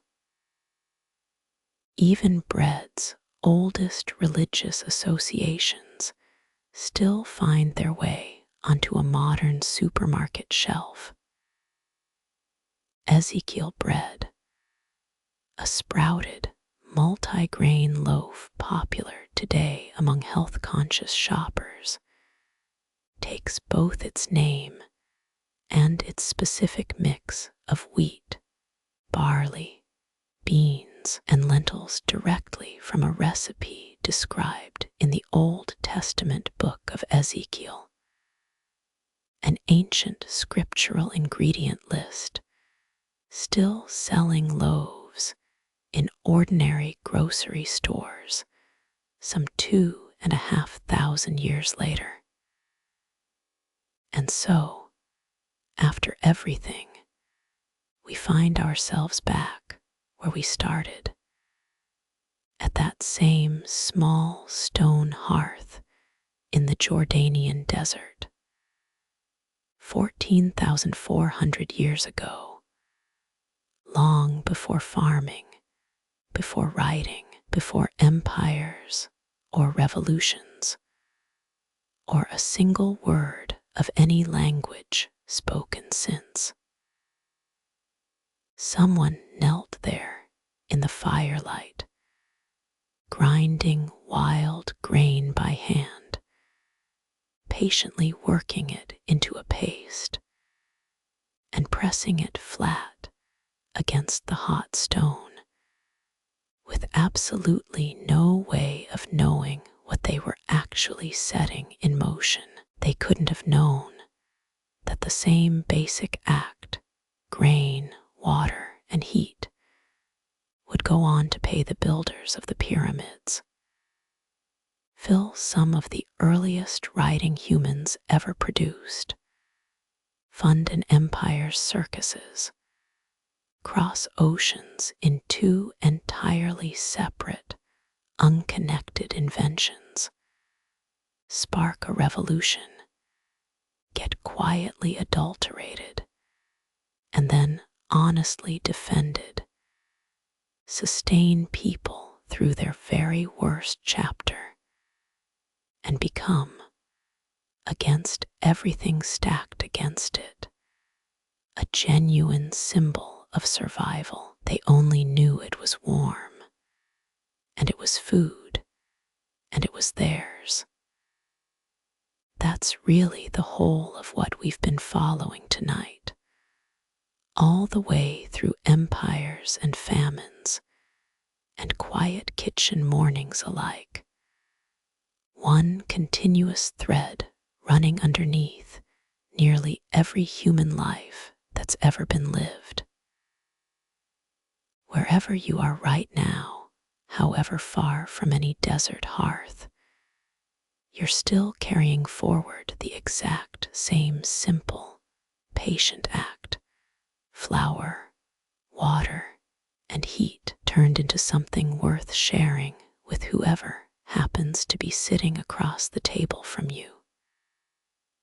Let your shoulders rest fully now, however they are arranged, and let your breathing keep finding that same slow, unhurried rhythm we started with all those hours ago. There's nothing left to hold onto tonight. No date, no name, no thread left dangling.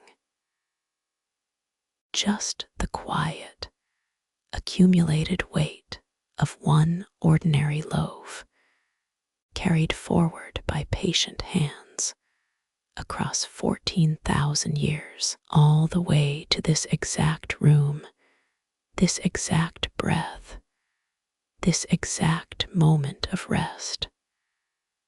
Sleep well.